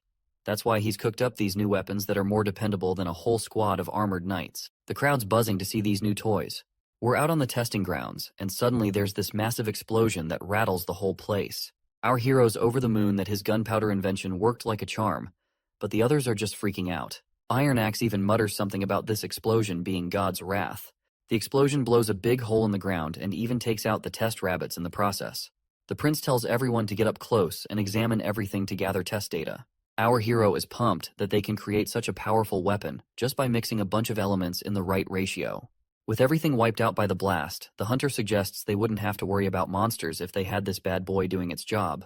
But the prince reminds them they won't have enough gunpowder before the month of demons. Still, he's excited they can work around it, relying mainly on guns and crossbows, while keeping the gunpowder as their trump cards. In the next scene, Nightingale paints how the world looks to her, just black and white, with no clear boundaries. She navigates through paths that defy normal limits by shifting her perspective. Up, down, left, and right aren't fixed. They collide, break away, or overlap. Moving along these ever-shifting lines gives her a bird's-eye view, letting her swing through anything. Other than the black and white, she can also see some other colors as well. For example, witches are the essence of magic, and she can sense the magic flowing and fading within their bodies. In this world, only witches hold something truly amazing, and Anna's magic stands out with its vibrant, rich colors. Suddenly, Anna calls her out, and Nightingale appears back in the real world. When Anna asks what Nightingale was doing here, Nightingale smoothly changes the subject, mentioning she brought some fish cakes. Anna's face lights up with delight at the sight of these treats, but Nightingale hesitates, saying she needs to wash her hands first. Instead of water, Anna just uses her fiery powers to cleanse her hands, which impresses the women big time. That is when it hits Nightingale that Anna is the only witch in their group with such incredible powers. This realization fills her with both dread and sadness, knowing that such strong abilities come with risks. With the month of demons approaching, she worries about Anna enduring unimaginable pain during her puberty. Nightingale gently suggests that Anna should join the association, where other witches can support her. She assures Anna that everyone would be thrilled to have someone as powerful as her among them. But then Nightingale's tone turns serious as she admits to Anna that she might not make it through this winter. Anna then asks Nightingale where she lived before joining the association. Nightingale replies that she used to live in a big city to the east, not too far from the capital. Anna then follows up by asking if Nightingale was happy back then. Nightingale's mind immediately flashes back to her past, recalling herself feeling miserable, locked up with shackles and a power-suppressing locket. Instead of answering directly, Nightingale turns the question around and asks Anna why she wants to know. Anna opens up, sharing that she had a tough life in the slums of Border Town. Her father sold her to the church for 25 golden coins, and it was our hero who freed her from those chains. Now Anna feels genuinely happy to be where she is. Nightingale gently reminds Anna that leaving the castle isn't an option due to how witches are hated by others, but Anna remains optimistic, trusting the prince to change things for them. Suddenly, their chat gets cut off when Nana storms in, slamming the doors before her. She's in tears and rushes to hug Anna, blurting out that things are about to hit the fan for her. Meanwhile, our hero is deep in slumber, dreaming of heroic exploits, and that is when Nightingale rudely wakes him up. She's absolutely livid, informing the sleepyhead that Nana's father is on his way and suspects she's a witch. Shocked to hear Nana's secret is out, the prince rushes into action, hoping he now has a shot to keep Nana in the castle. He wonders how the nobleman will react when he finds out his daughter is a witch. Will he plead with the prince to let her stay and keep her secret? When our hero finally steps outside, reality is far from what he was imagining. Nana's dad is fuming, demanding the immediate return of his daughter. After they settle into their seats, Nana's restless father calls her over to him. The little girl gets scared and asks if he's planning to sell her to the church. The man gets all chummy, saying the church would never take someone as clueless as her, so she better return back to her father.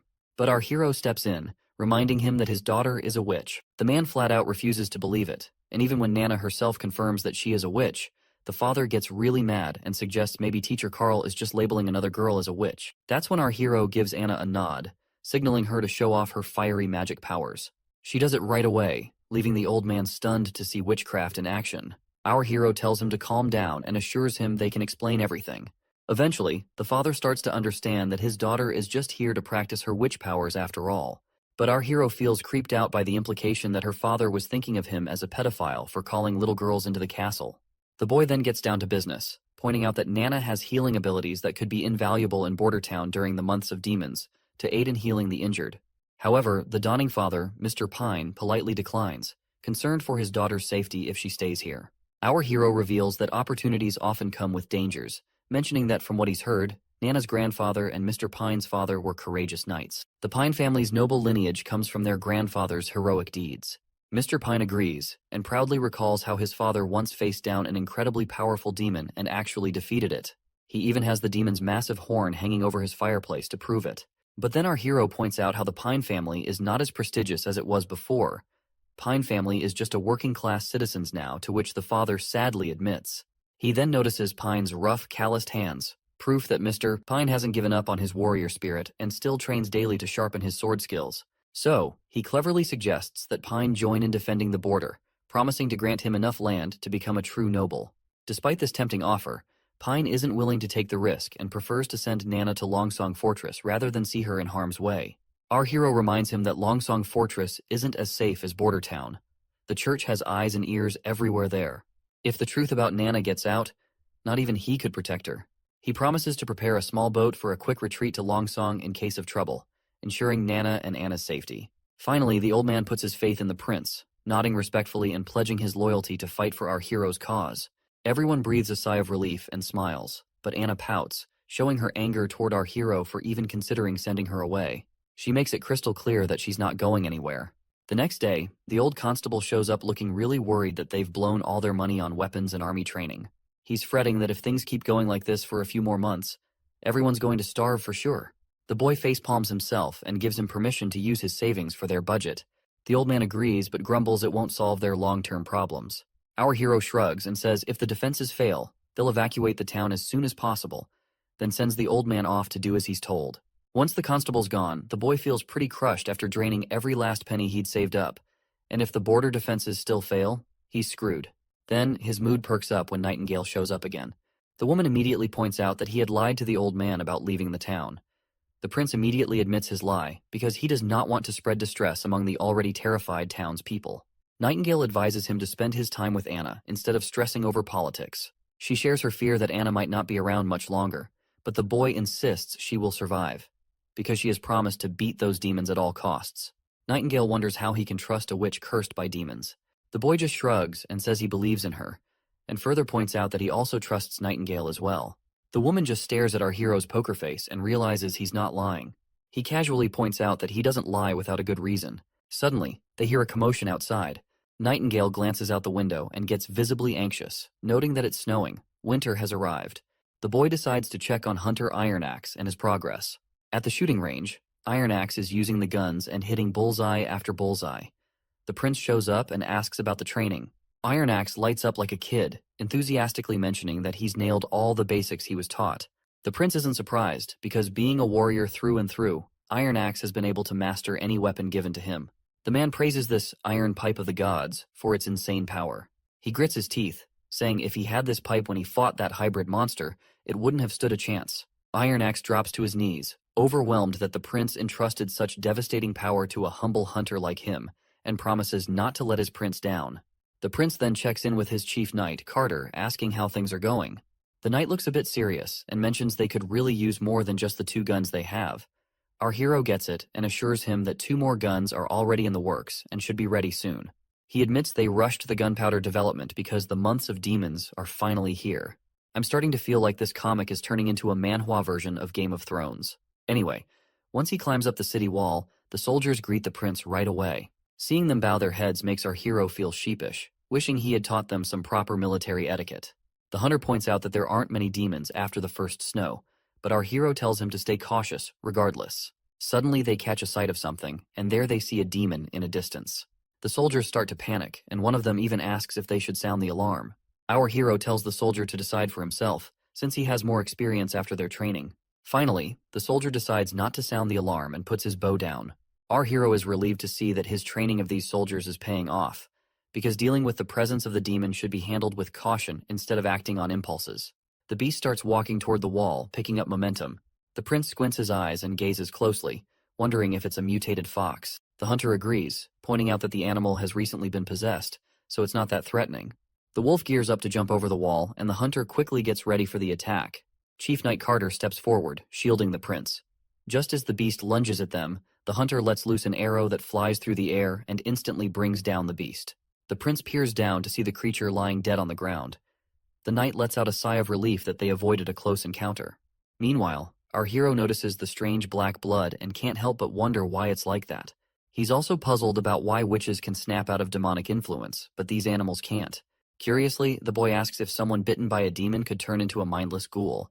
The hunter immediately dismisses the idea, saying there's no such thing as ghouls.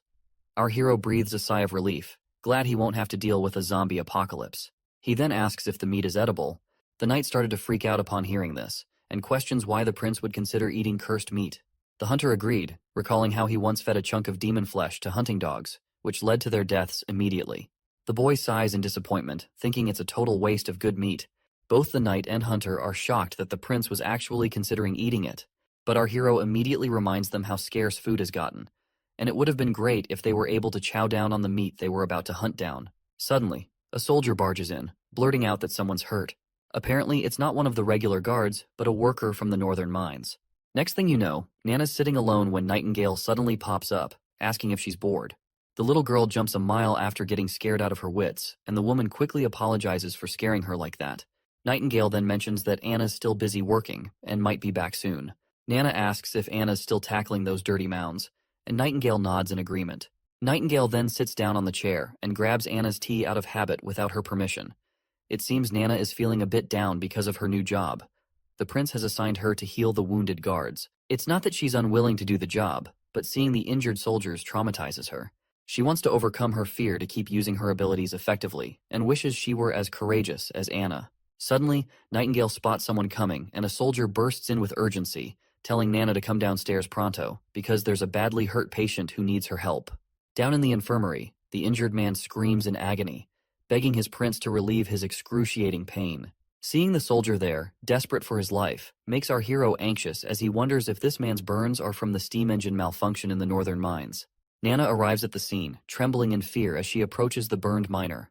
Her father gives her a reassuring pat on the head. Nana gulps down her fears, calming herself immediately, and declares that she's ready to proceed. Once the curtains are drawn around her, she takes a deep breath, summons her magical ability, and begins healing the man.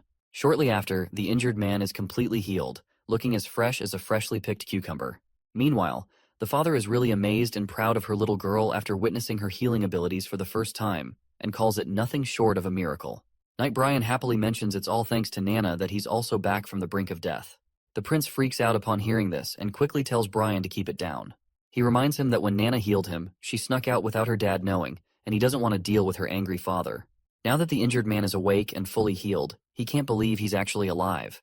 Prince Roland assures him it's real, and proudly reveals that Nana, who is one of the witches, saved his life. Later that night, when our hero gets back to his room, Nightingale greets him and asks why he had to spill Nana's secret so early. And that's when we flash back to the moment when the miner is shocked after learning about Nana's true identity. He starts freaking out and reminds everyone about witches being devils. But her dad got annoyed real quick and set him straight that his daughter wasn't involved with any devils, and she was the one who saved his life. Out of nowhere, the miner sits up and drops to his knees in front of the little girl, apologizing big time for his earlier words and thanking her deeply for saving his life. Back in the present moment, our hero reflects that it was the perfect time to reveal her as a witch, considering how well it all played out. Plus, if they're going to use her powers against demons in the coming months, hiding her identity as a witch wouldn't have been an option anyway. He also stresses that since the church folks have already left for Longsong Fortress, there is no one to bully his girls. The lady asks him if he had already planned everything from the start. The boy immediately agrees, saying the snow has blocked the roads to the fortress and the seaports are under his control. The church has no means of learning what is going on in Border Town, let alone taking direct action against witches. This gives him a sweet 3 months to change public opinion about witches being the reincarnation of evil. He points out how Nana is now seen as an angel instead of a villain in the eyes of the soldiers she has recently healed. They can continue using her power to heal everyone, which will help boost everyone's morale. Once they remove prejudice from the civilians' minds, everyone will be happy. Nightingale has no clue what our hero is trying to achieve by all this, so she asks him why he is doing so much for the witches. Our hero reminds her once again that his border town does not discriminate by origin, and someone as loathed as witches should live on this land like every other person. The woman's eyes widen hearing our hero's big plans, and it's clear she's got something important to get off her chest. She admits she wasn't straight with our hero before.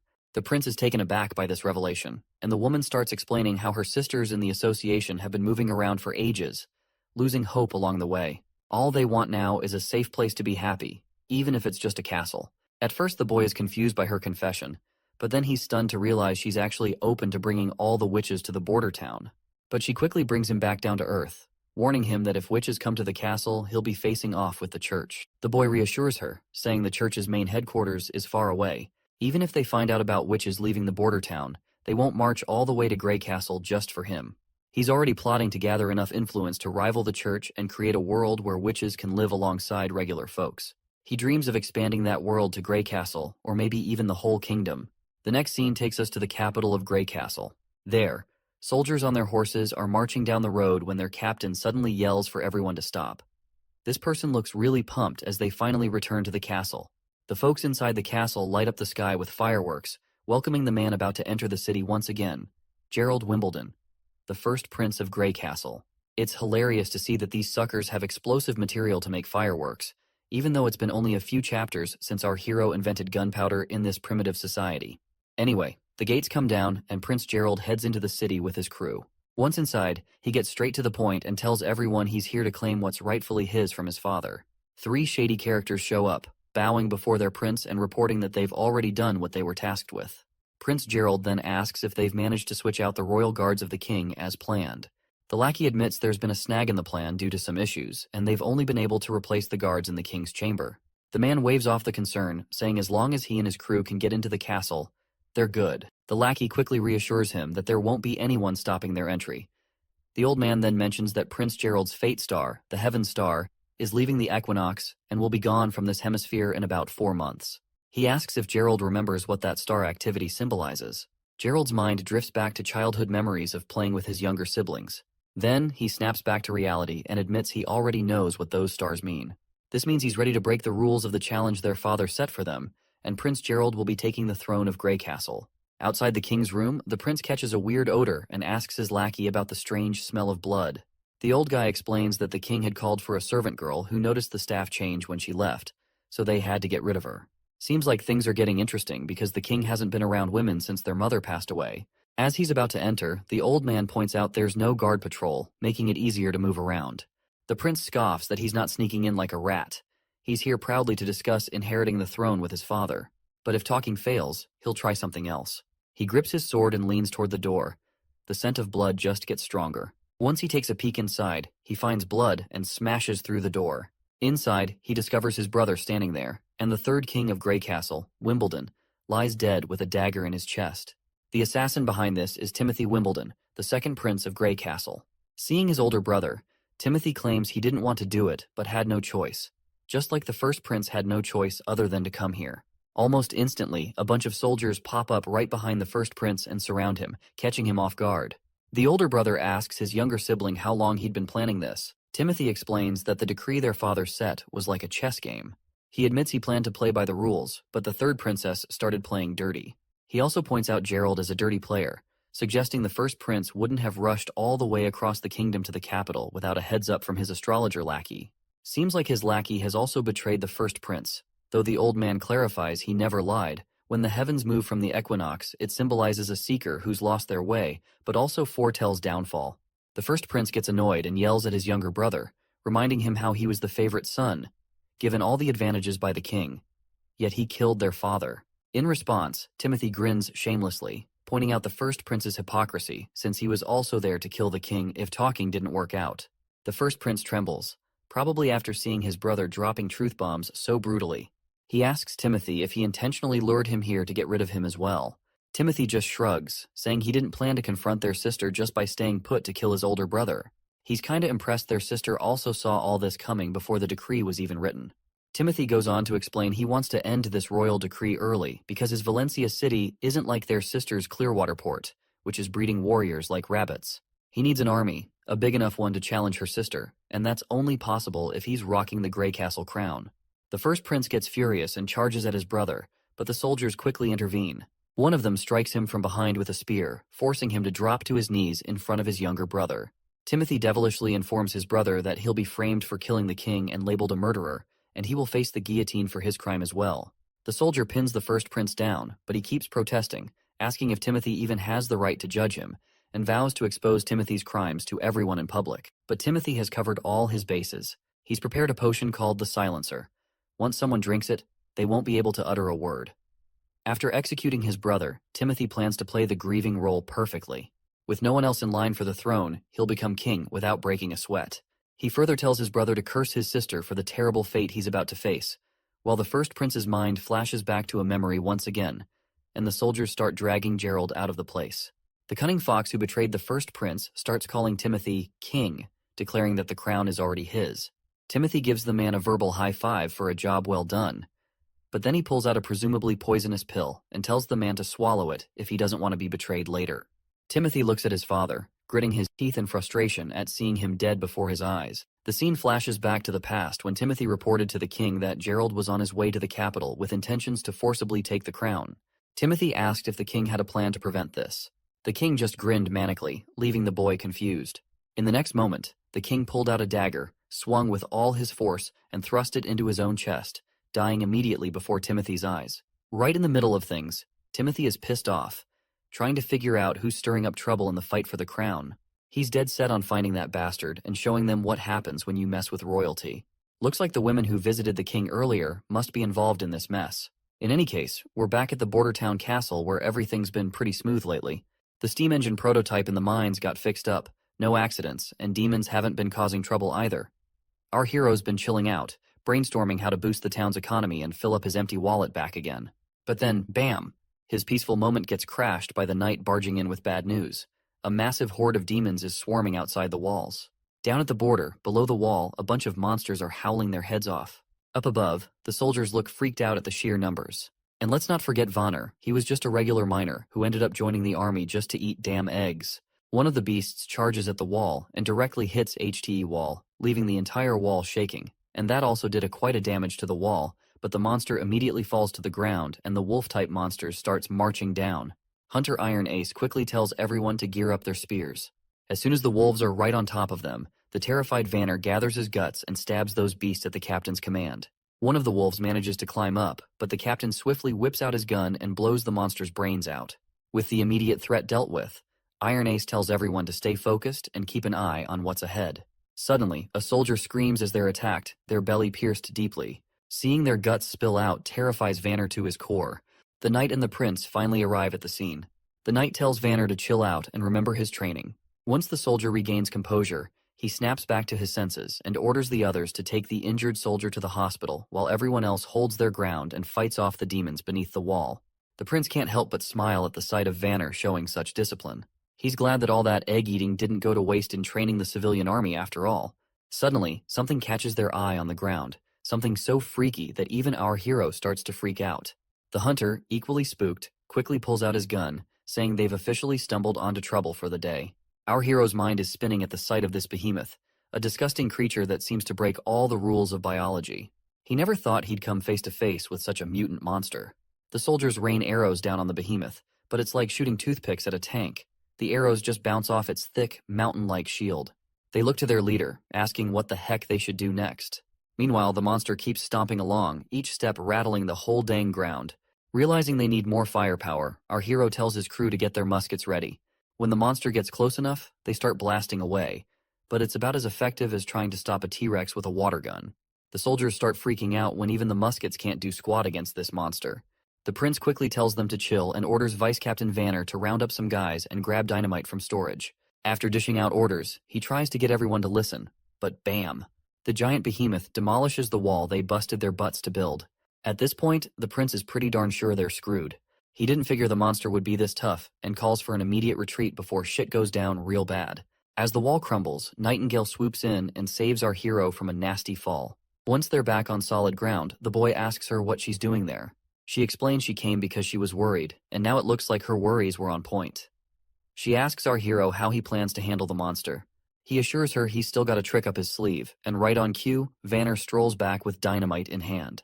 Our hero jumps in, shouting at Vanner to light the fuse and chuck the dynamite under the monster's legs. Meanwhile, poor Vanner's freaking out in this life-or-death situation.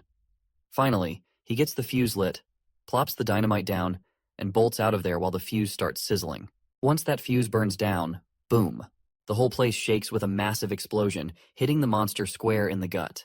Everyone starts busting out victory moves as they watch the monster crash lifelessly to the ground. The prince is grinning like he just aced a test. But their celebration is cut short when they spot more beasts roaring back at them, even though they're just regular old critters. But they are in numbers. The soldiers scramble to get their shields up, and our hero is standing there clueless and panicking. The boar suddenly lets out a roar and charges right at their group. One soldier, lying on the ground, can't believe his eyes as he sees this girl stepping into the fray. But this ain't just any girl, it's Anna, and she's no ordinary lady, and you better get that to your head. Anna stares down the monster, showing no fear. She taps into her powers and throws fire right at the boar. The flames hit the mark, roasting the boar alive. Our hero's jaw drops, totally caught off guard by what he's seeing. Our hero feels like a complete idiot for never thinking about Anna's role on the battlefield beyond her building and town projects. That's exactly why he kept her safe in the sickbay, to avoid any danger, and he has no clue how she got out of here. As one of Knight Brian drops down to his knees, he informs the prince that Miss Anna was worried about his safety and insisted on coming to the wall, and he was not able to stop her. Originally, our hero had planned to sway public opinion in favor of witches using Nana's abilities, and once more people accepted witches, our hero wanted to reveal Anna's existence publicly. But it seems like the cat is already out of the bag. The boy quickly orders Brian to protect Anna from the danger, and he instructs Nightingale to do the same.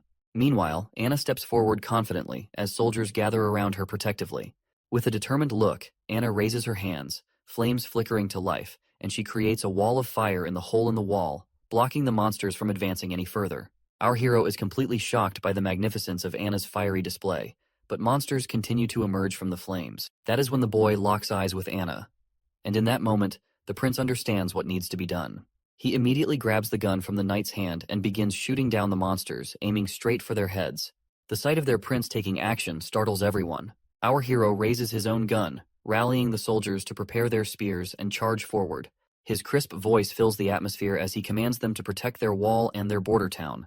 The crowd really gets fired up to protect their town, and everyone is ready to take those critters down. After a while, the last wolf standing takes a bunch of arrows and drops lifeless to the ground, finally letting the soldiers savor their victory. The knight is totally blown away by their successful defense of the turf. But then, the prince suddenly remembers Anna, and he starts losing his shit because he's been so busy commanding that he almost forgot about her. He's worried about how he'll explain all about her being a witch to the civilian army. As he frantically looks around for her, he notices something surprising. Everyone is showing her respect instead of calling her the reincarnation of some devil or whatever. The prince is almost clueless about this unexpected attitude toward her from the civilians. Even though her fiery power had scared him, it seems to have earned trust and gratitude from others as well. When Anna finally stands before the prince, she looks exhausted from using her powers and promptly faints, dramatically falling right onto our hero's chest. The next scene takes us to Clearwater Port at Garcia's residence, where the third princess gets the news that her father has kicked the bucket.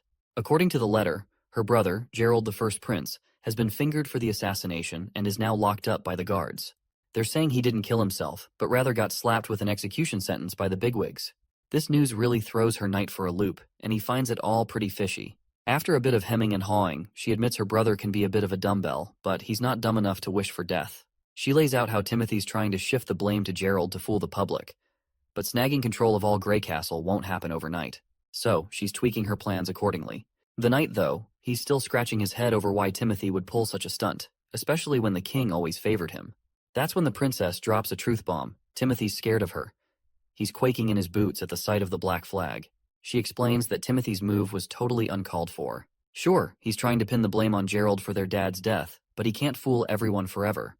If he wants to take over all of Grey Castle, it will require a more elaborate and sustained effort. Therefore, she decides to adapt her plans accordingly. The lady decides to set sail for Grey Castle tomorrow. Her knight asks if she's planning to go head-to-head with Timothy. She tells him that if Timothy isn't waiting out the 5 years to let the decree end organically, she won't either. The knight looks anxious and mentions that the whole kingdom must be mourning the king's death by now. She jokes if he wants her to shed a tear too. The knight hastily says no and obediently drops to his knees, waiting for her next move. She then instructs him to go fetch the captain of the Black Fleet for her, because they are about to sail as soon as possible. Back in the border town, after that horrific raid by the monsters, there have been no further attacks. The injured soldiers were healed quickly and returned to their duties right away. The chief knight was tasked with using the hybrid monster shell to patch up the broken wall, making it one with the barrier. The largest factor in their victory against the large-scale invasion was undoubtedly Anna. However, it's been a few weeks since she fainted, and she still hasn't woken up. Nightingale mentions today's supposed to be her maturity day, but she's sure she is going to die in her sleep, because the pain of maturity can only be endured while awake. She somberly spills that she's seen too many witches die before her eyes, treated like animals, burned or tortured slowly by nobles for some twisted fun. The lucky ones live in exile, far from society, always chasing the holy mountain, a distant dream they can't catch. But she says Anna's not like the rest. Unlike the Association sisters, she's actually cared for here, valued by our hero, and given due respect. This, Nightingale explains, is what the holy mountain truly signifies: a life free from prejudice.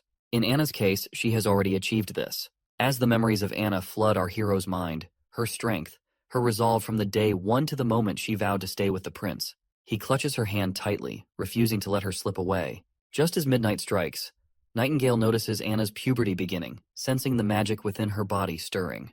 A candle nearby starts glowing with an eerie green hue, startling our hero, who wonders if it's the work of demonic spirits.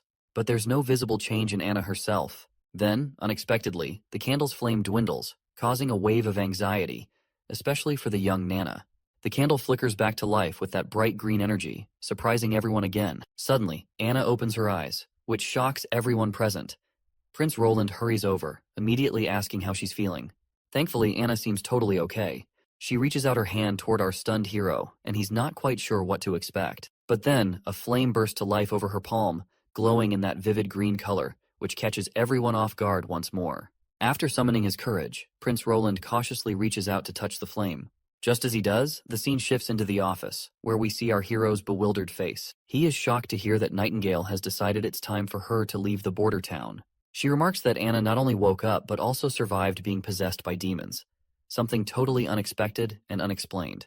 She suggests that Anna's new ability with those green flames seems to be fully under her control now, synced perfectly with her mind. Anna can adjust its heat, manipulate it, and even move it within a 5-meter radius whenever she wants.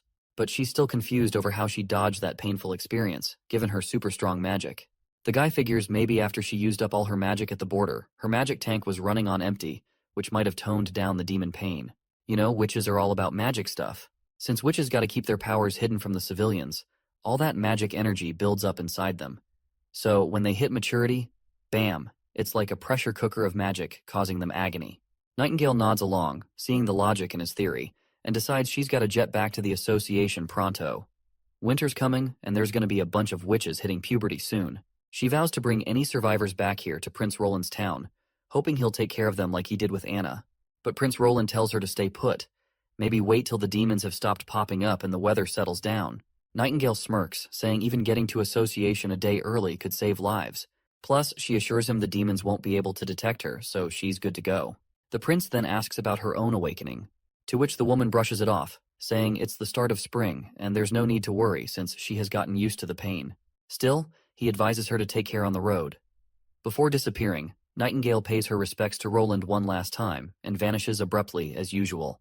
Her sudden disappearance leaves the prince unsettled, because he's never been a fan of her habit of appearing and vanishing without warning. Sitting back, he sinks back into his thoughts, mulling over how if his theory about witches turns out to be true, it could be a game changer. He then looks over at his ridiculously long to-do list, realizing there's a mountain of tasks waiting for him. But just as he starts pondering where to begin, his consultant bursts in with urgent news. A messenger from Longsong Fortress has arrived. The ambassador seems unusually anxious, and the prince wonders if things are going south for Longsong Fortress. His eyes widen as he reads the message. The king has passed away. Redhead, the ambassador, quickly clarifies he's there under orders from Duke Rayan. The royal decree for the 5-year challenge has ended, and Majesty Timothy Wimbledon is now the new king of Grey Castle. The ambassador leaves our hero totally shocked when he reveals that Timothy wants to reward the Prince Roland with new territory and a new position.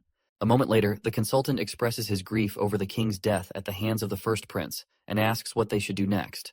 The prince reveals that everything about the situation seems too suspicious to believe, and he will decide after monitoring his two sisters' movements. He admits he doesn't know much about the fifth princess's motives, but he's sure she's not the type to take risks, so he wants to follow her lead.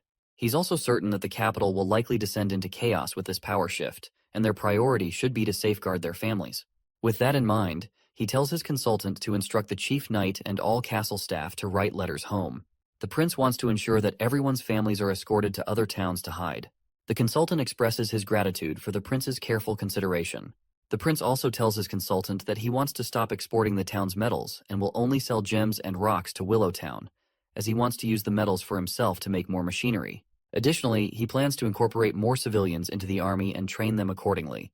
He feels smug as he considers the news that the ambassador brought a blessing in disguise. Roland is confident that as long as he hunkers down in Bordertown, someone will try to bite him, such as Duke Rayan from the Longsong Fortress. Once the months of demons pass, he is pretty sure that Duke Rayan will try to extend his influence across the western side of the kingdom under the new administration, and this is precisely what Roland wants. Industrialization is his priority, but what he lacks most is people. Bordertown's population is only around 2,000, limiting the expansion of his projects due to a labor shortage.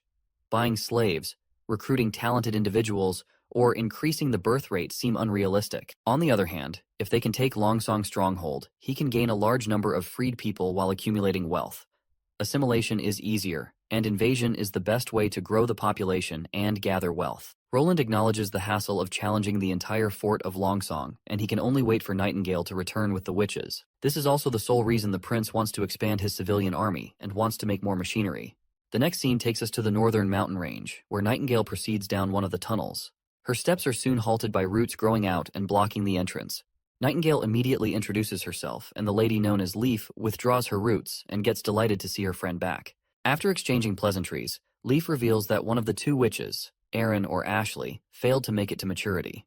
They then decide not to dwell on gloomy things and proceed to get inside. Nightingale is looking forward to seeing her friend Wendy, and as soon as Wendy is called over by her friend, she spins around and greets Nightingale warmly, playfully calling her Veronica. Wendy takes Nightingale's hand in hers, causing Nightingale to blush and assert that she's not the same weak girl as before, preferring not to go by Veronica anymore.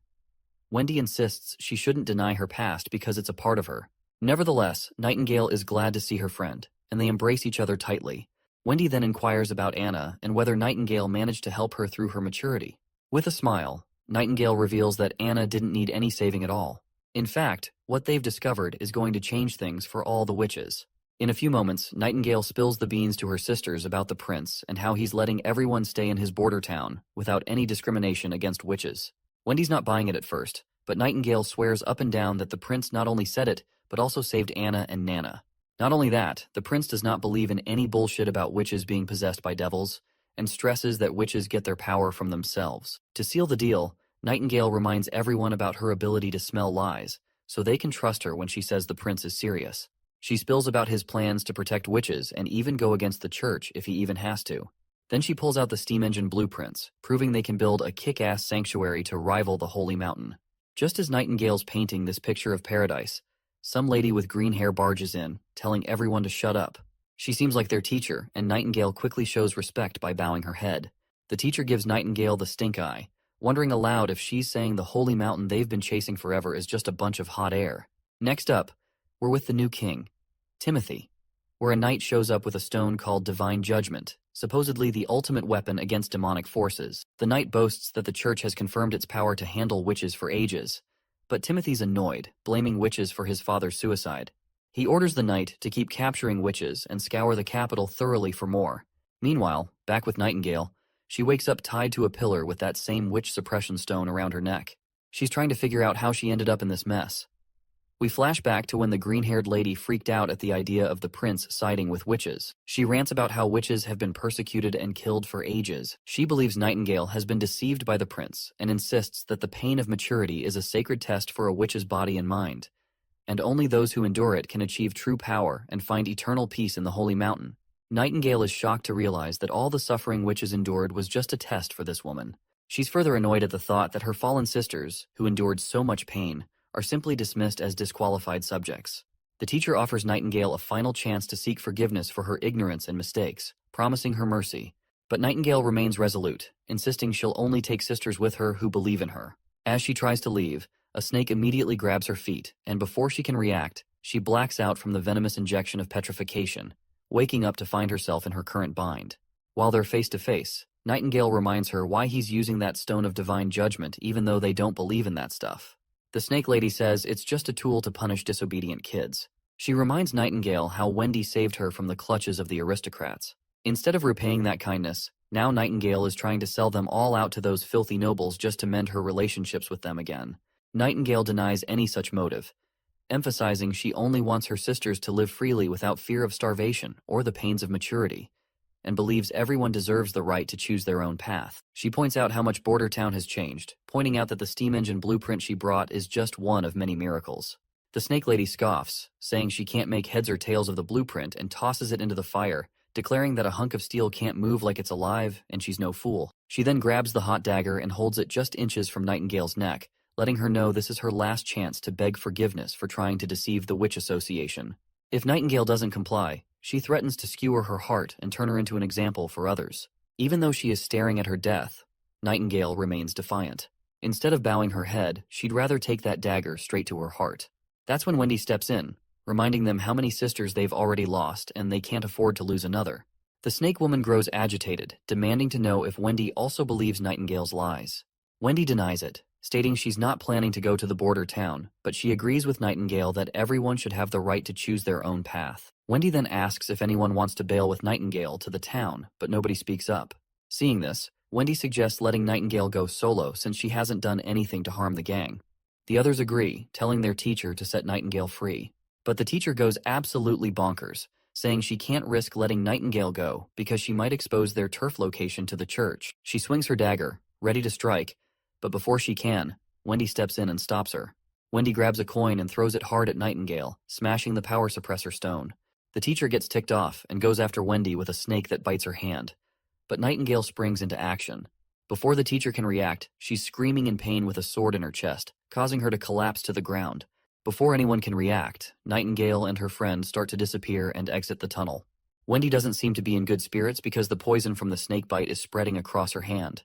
To stop it from spreading further, Nightingale reluctantly grabs her dagger and severs Wendy's hand from her body. She keeps the hand with her, confident that Nana can heal it back soon. They've been walking forever, and it took them 3 days just to get here. Carrying Wendy is slowing them down further, and with her losing blood, Nightingale fears she won't last another 3 days. But her worries prove unnecessary when a mysterious newcomer arrives, ready to lend a helping hand. A newcomer looks like a boy at first glance, but she is actually a girl. She reassures Nightingale not to freak out. Her name is Lightning, and she recently joined the Witch Association. Nightingale stays cautious around this tomboy and asks if Kara sent her. Lightning shrugs it off, saying it's no wonder Nightingale doesn't recognize her since she's always out and about. She makes it clear she's here because, like Nightingale said earlier, everyone should live life their own way, and she's chosen to stick with Nightingale. Simple as that. She's totally pumped about all the machinery and exploding dynamite, being an explorer at heart. Nightingale wonders why someone so into adventure joined the association. Lightning explains that finding the Holy Mountain is an adventure in itself, but the association is all about books, and Kara's always buried in them. Nightingale asks if Lightning's a fighter, to which she nods, mentioning she can fly too. Or so Lightning thought. She's struggling to move an inch with all that weight over her little shoulders. Finally, she gathers enough energy and starts floating slowly through the air. The tomboy then asks if Lightning knows Wendy for a long time, noting how Wendy called Nightingale Veronica back at base camp. Nightingale confirms they go way back and tells how, before joining the association, people treated her like a puppet. And it was Wendy who showed her way to live. She reveals she had a family in Silver City when she was 13, but her parents disappeared during a commoner uprising. Nightingale's uncle then took her and her brother, Hyde. That was also the year her witch abilities first appeared inside her, but her uncle figured out her secret right away and split her from Hyde, locking her up to train her powers. He threatened to harm Hyde unless she used her abilities for his dirty work. So she became a full-on assassin. Poisoning, ambushing, you name it. She did every kind of horrendous act. As the Gillen family's wealth increased with time, her hands got dirtier and dirtier as well, soaked in the blood of others. The worst part is that her powers were just too perfect for that kind of work. When she finally reunited with Hyde, he turned her away cold, wishing he didn't have a witch for a sister. After that, she was broken inside.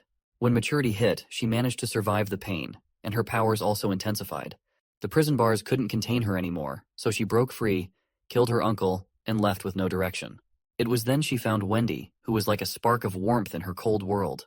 Wendy took her to the association, where she met other witches, and their teacher Kara provided solace to everyone.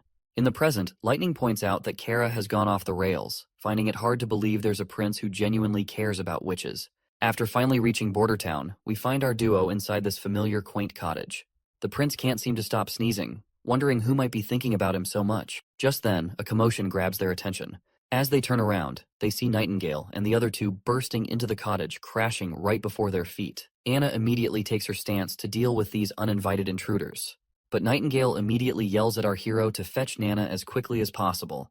As Nana tends to Wendy's injuries, our hero has no clue what went down at the association that made Nightingale rush back with only 3 witches. He wonders if demons attacked them and if only 3 survived, feeling lucky they have Nana to reattach Wendy's arm. Suddenly, Lightning appears from the infirmary. The prince quickly asks if she's hurt too. Lightning reassures him and points out how the prince really is a decent guy who cares about witches, just like Nightingale said. She admits she didn't believe it at first, just like other members of the association. She then jokes about how the world is full of weirdos, so having a prince like him isn't that surprising. Being called a weirdo doesn't sit well with the prince, who just rolls his eyes. Getting to the point, the prince realizes the association wasn't under attack. That's when Lightning starts explaining the whole situation, clarifying they weren't attacked. Wendy was hurt by their own teacher, Kara, and explains further as to how they ended up here. Once night falls, Prince Roland returns to his room, only to be startled by Nightingale sweetly lying on his bed in her nightsuit. Prince Roland gets all flustered, maybe starting to think about some naughty stuff, imagining Nightingale might be up for getting close after all. Suddenly, Nightingale gets up and strides over to him, leaving him scared out of his wits and pinned against the closed door. He hastily tells her she should rest as long as she needs. But then, Nightingale kneels before the prince. In a serious moment, she, Veronica Gillen, officially swears her loyalty to him. She promises to follow his orders and stand by his side in battle, facing demons or anything else, until her last breath. It's no surprise to our hero that after being let down by the association, Nightingale is turning to him for help with the future of witches. Without missing a beat, he takes the sword from her hands and officially makes her his right-hand woman. The prince asks if her real name is Veronica, and she nods, saying there's no reason to hide it from him now. Next, we catch up with Wendy, who's been offered a contract. Our hero tells her to stay in the border town and work for him. If she's up for it, she can sign on the dotted line, promising good pay for her work. He also spills the beans on a method he's found where witches can sail through their maturity without feeling any pain at all. The news totally throws off the new witches. Once we step outside, our hero admits it's just his guess, and explains that witches are like vessels for magic, and as they get older, their magic builds up until it overflows during maturity, attacking their bodies. He mentions Anna as an example of someone who survived this. He dismisses the idea of demons possessing witches as nonsense, proposing instead that they can manage their level of pain by continuously releasing their magic to maintain balance within them. He promises a safe haven in Border Town where witches can practice their magic freely, without anyone discriminating against them or threatening them. He believes if his idea works out, they can create their own version of the Holy Mountain right here in the borderlands they dream of. Wendy has already signed on to the plan and asks where to start. He simply tells her to keep using her magic until she masters full control over it. Once the prince gets busy with the newcomers and their magic training, Nana and Anna have a little chat about recent events. Nana looks impressed by Wendy's wind magic and Lightning's flying skills, which also saved Wendy's life as well. Anna expresses happiness at having so many sisters around, but Nana points out how Nightingale seems to look at our hero with warmth in her eyes, a detail not to be taken lightly. Anna is clueless about what Nana means, but the little Nana warns her friend not to blame her for not giving a heads up, and if Anna doesn't make a move, Nightingale might just win over our hero. Suddenly, they hear the alarm ringing, a clear sign something's wrong. The report comes in that a demon monster has arrived. The hero rushes to the wall and meets his soldiers. He squints to spot the danger but sees no demons in sight. The prince wonders if it was a false alarm and questions the hunter who raised the alarm. The hunter tells him to look closer, and when he does, he sees a dark blob of mist forming. As he takes a closer look, he's shocked to see a hybrid monster right before his eyes. The hunter reveals it's the same hybrid that nearly killed him a few years back. Hearing this, the boy connects the dots. This monster must have some intelligence, unlike regular beasts that just charge and die. But this monster survived for many years, and it always retreats when it senses danger. When the beast reaches the wall, it suddenly stops, leaving everyone puzzled. Unexpectedly, it jumps into the air, and the prince orders his soldiers to attack it immediately. Before they can react, the monster is already airborne, crashing onto the wall above. Our hero is stunned to see how cunningly it targeted the wall's weakest spot, which confirms our hero's last remaining doubts about this monster's intelligence. Once the demon makes it to the other side of the wall, soldiers report it's heading toward the town. The hero commands his 2nd Civilian Division army to accompany him, while the backup division holds the wall for now. Our hero marches toward the town with his platoon, regretting underestimating the smarts of these monsters. Finally reaching the monster's location, they're hit with the gut-wrenching news that it's already devoured someone alive in town. The trail of blood before our hero's eyes sends a terrifying chill down its spine. But he does not succumb to fear, and annoyingly orders everyone to stay on high alert. The monster pops into view once more, snatching another civilian. Prince Roland immediately cautions everyone as the soldiers look helpless against the monster, unable to use their guns for fear of hitting civilians in the chaos. Not only that, the soldiers can't even get close to this monstrosity. Iron Axe commands his soldiers to get on rooftops and higher ground to aim precisely without harming civilians. Soldiers immediately climb up to the rooftop to take their positions. Despite the odds, soldiers manage to shoot over the monster's overgrown head, but they slightly miss their mark. The monster glares back with an annoyed face. But before it can strike, Iron Axe closes in and blasts the monster's head right away, finally avenging the innocent lives taken by this monster. In the Hermes perimeter, north of Grey Castle, a gigantic mutated creature crawls its way toward the towering wall. The knights on the wall tremble as they witness the enormity of the approaching monster. Upon finally stepping on the rooftop, the creature drools and immediately perks up at the sight of the humans nearby. Without hesitation, the monster opens its massive mouth, unleashing an entire army of monsters marching out from its belly. The soldiers realize they're trapped with no escape route in sight. Still, they immediately start running in the opposite direction while a creature in the sky keeps following the soldiers. Eventually, when they reach the inner city's north wall, they find themselves waiting for the gate to open. The girl reveals to us that the whole outer city has been wrecked by the monsters. They've got to defend the church, but with only a handful of soldiers and monsters right on their tails, it looks like a tough fight ahead. But then the girl pulls out a red pill and instructs the soldiers to take it and annihilate the enemy. Without hesitation, the soldiers obey her command. As they swallow the pill, they feel a surge of energy coursing through them, empowering them to march forward against the monsters. Before these foolish soldiers can get slaughtered by those monsters, the gate finally drops, revealing a cocky figure striding out. He declares himself as part of the Judgment Army and orders everyone to clear the path. These soldiers are clad head to toe in sturdy armor, appearing like elite knights. The lady is bewildered by the sudden appearance of this so-called Judgment Army, having no clue who they even are. However, she doubts that mere humans stand a chance against the hybrid monsters. But it looks like we're about to find out if these soldiers are all talk, or if they've got the goods. As the monster and army of judgment comes face to face, the sky monster swoops down. One of the knights on the ground immediately grabs hold of its gigantic sharp claws, and the other knight takes a stance and sends a spear flying with godly speed, piercing the monster right through the head. The woman is completely blown away by the soldier's speed and strength, which is matching the power of hybrids. As these badass knights wreak havoc on the monsters, the scene shifts to a church spire. On the balcony, we see 3 archbishops using a telescope to observe the Judgment Army. Seeing those monsters dead on the ground, they seem pleased to see that their army appears to be winning against the monsters. Archbishop Taifun shakes his head, noting the worst part of the battle was the total annihilation of the reinforcement armies sent by the 4 great kingdoms. Archbishop Heather chuckles in agreement, commenting on how those kingdoms sent thousands of soldiers who ended up as mere cannon fodder. She's clearly pleased, seeing it as proof that the border defenses of those kingdoms can't hold a candle to the church's mighty Judgment Army. However, a third individual interjects, pointing out the heavy toll of using so many pills in the process and the loss of much of the judicial army, which forms the core of the church's power. Taifun clenches his teeth, emphasizing that they had no choice because the beasts of the wastelands have appeared exactly as foretold in the Bible. He warns that time is running out, and unless the continent unifies and gathers its strength, destruction awaits them all. The arrogant lady chuckles again, saying humans are basically monsters committing horrifying acts just like demons, so maybe wiping out humanity isn't such a bad idea after all. This really ticks off the old man, who tells her to cut out the blasphemous talk and stop defying God's will. But the girl just brushes it off with another sassy comment, saying God never promised humanity would survive, and further challenges the old man, asking if he's sure God cares more about humans than demons. The old man looks even more ticked off, but he stays quiet. Maybe because deep down, he knows there's some truth in what she's saying. Well, even Archbishop Maine thinks the same way as that woman does, but he is also sure that God only favors those who come out on top. Back in the border town, they lay the fallen soldier to rest. Our hero gathers everyone's attention and announces that they are gathered to mourn Mr. Aggie from the Civilian Army 2nd Division.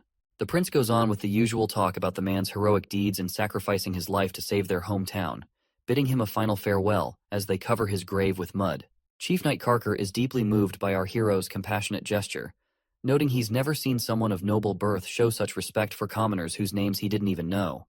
Our hero points out that giving a proper farewell feels right, especially since Bordertown has never held proper funerals for those lost to the monsters, and they deserved more than a hastily dug hole. Besides, the prince believes that holding these funerals serves the purpose of decency and boosts morale. He explains that when people reflect on who and what they're fighting for, it can spark a profound change in an army. He aims to ignite everyone's willpower to steer Bordertown back on track. The wife of the deceased soldier shows up with her 2 kids, one of them really small. The soldiers nearby start wondering how she'll manage now, but this bald guy steps in and explains she'll get her husband's salary, some extra cash, and all the basics to get by. While they talk, Vice Captain Vanner suddenly senses someone nearby. The bald guy asks if something's up, and Vanner mentions feeling a presence of someone but brushes it off, saying he's probably imagining things. Back at the cement-making cottage, our hero catches up with Anna and asks how things are going with making barrels for the blunderbuss guns. Anna sweetly explains that thanks to the new steam-powered boring machine, the blacksmiths can handle most of the heavy lifting now. Meanwhile, lighting is bouncing off the walls as usual, super pumped about all the new stuff. She bombards the poor smiths with so many questions, they can barely keep up. Well, the prince was already wondering why he has not seen her around lately. I guess he now knows why. Looks like our hero has another project for her to handle. He shows her the rough sketch of a 12-pound gun, essentially a giant weapon for our sweet Nana. The prince then delves into the technical details of how these things work, but everything he says goes right over Anna's head. He then instructs her to use those 2 holes on the ground to cast a die for cannonballs. Anna gets right to work and starts pouring the molten metal into the holes, while the prince warns her not to stare at the bright lava. She immediately closes her eyes, and our hero starts blushing before he moves to wipe the sweat from her face. It's quite literally hilarious that despite the freezing temperatures in this place, these guys are still sweating. Looks like the knight can see that this is more than just a prince wiping the sweat, and the way the prince is blushing just proves it further, and Anna is also blushing as well. Meanwhile, there's this guy who's absolutely freaked out to see our hero, the 4th Prince of Grey Castle, openly sheltering witches. He's practically sprinting to report this back to the king. Looks like Vanner wasn't imagining things when he felt someone's presence, because this man is definitely a spy sent by the new King Timothy. What's really messing with this guy's head is how these regular folks are just chilling with witches. And don't get him started on the other weird stuff he's seen, like that giant wall that popped up out of nowhere on the border, those metal sticks shooting projectiles to kill demons, and the fact that witches are treated like they're just regular folks by the prince. It's all making him think this town's cursed or something, and he's feeling like he's dealing with some dark magic. If they hadn't waved a fat paycheck in his face, he'd have never agreed to spy on this messed up place. Well, looks like this dude failed miserably at his sole job of spying, because we can see Vanner in the background, calling this oddball out right away and telling him to halt his tracks. Word spreads like wildfire that there's a spy among them. This poor guy has no clue what to do before an angry mob comes for him. All he can think about is how the fourth prince must be channeling powers straight from the devil. Inside the castle, we catch up with the consul again. He's losing his shit over the prince's latest demand: buy 2 boats but don't hire captains and crews. Like, how's he supposed to float boats without a crew? The old coot's utterly worn out by these ridiculous orders that somehow always end up working in the prince's favor. Then comes a knock on the door. A soldier reports they've caught a rat, a guy named Cole, also known as Groundhog, who's apparently Prince Timothy's spy.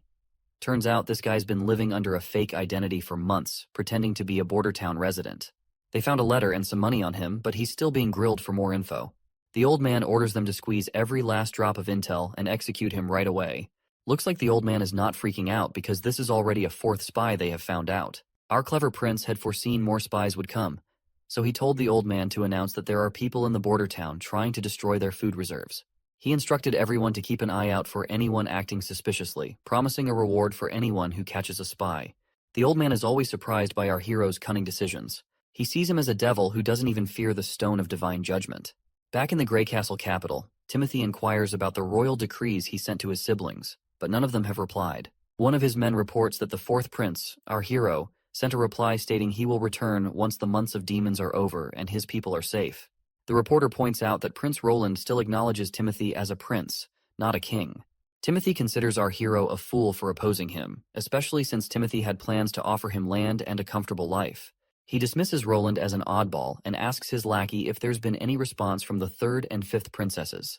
The lackey reveals that the 3rd princess has disappeared from the city along with her butler and 2 servants, and they haven't been found since. The prince facepalms in disappointment, as he never wanted commoners to lay a hand on his sister despite any personal disagreements. He then inquires about Garcia Wimbledon, the stubborn pirate. Before the council member could speak up, Timothy orders him to seize her water port and forcibly escort her back to the capital. Right on cue, a knight arrives on the scene and hastily reports that Garcia Wimbledon has defeated Duke Joseph's Carl at the southern border and gained full control of Hawk City.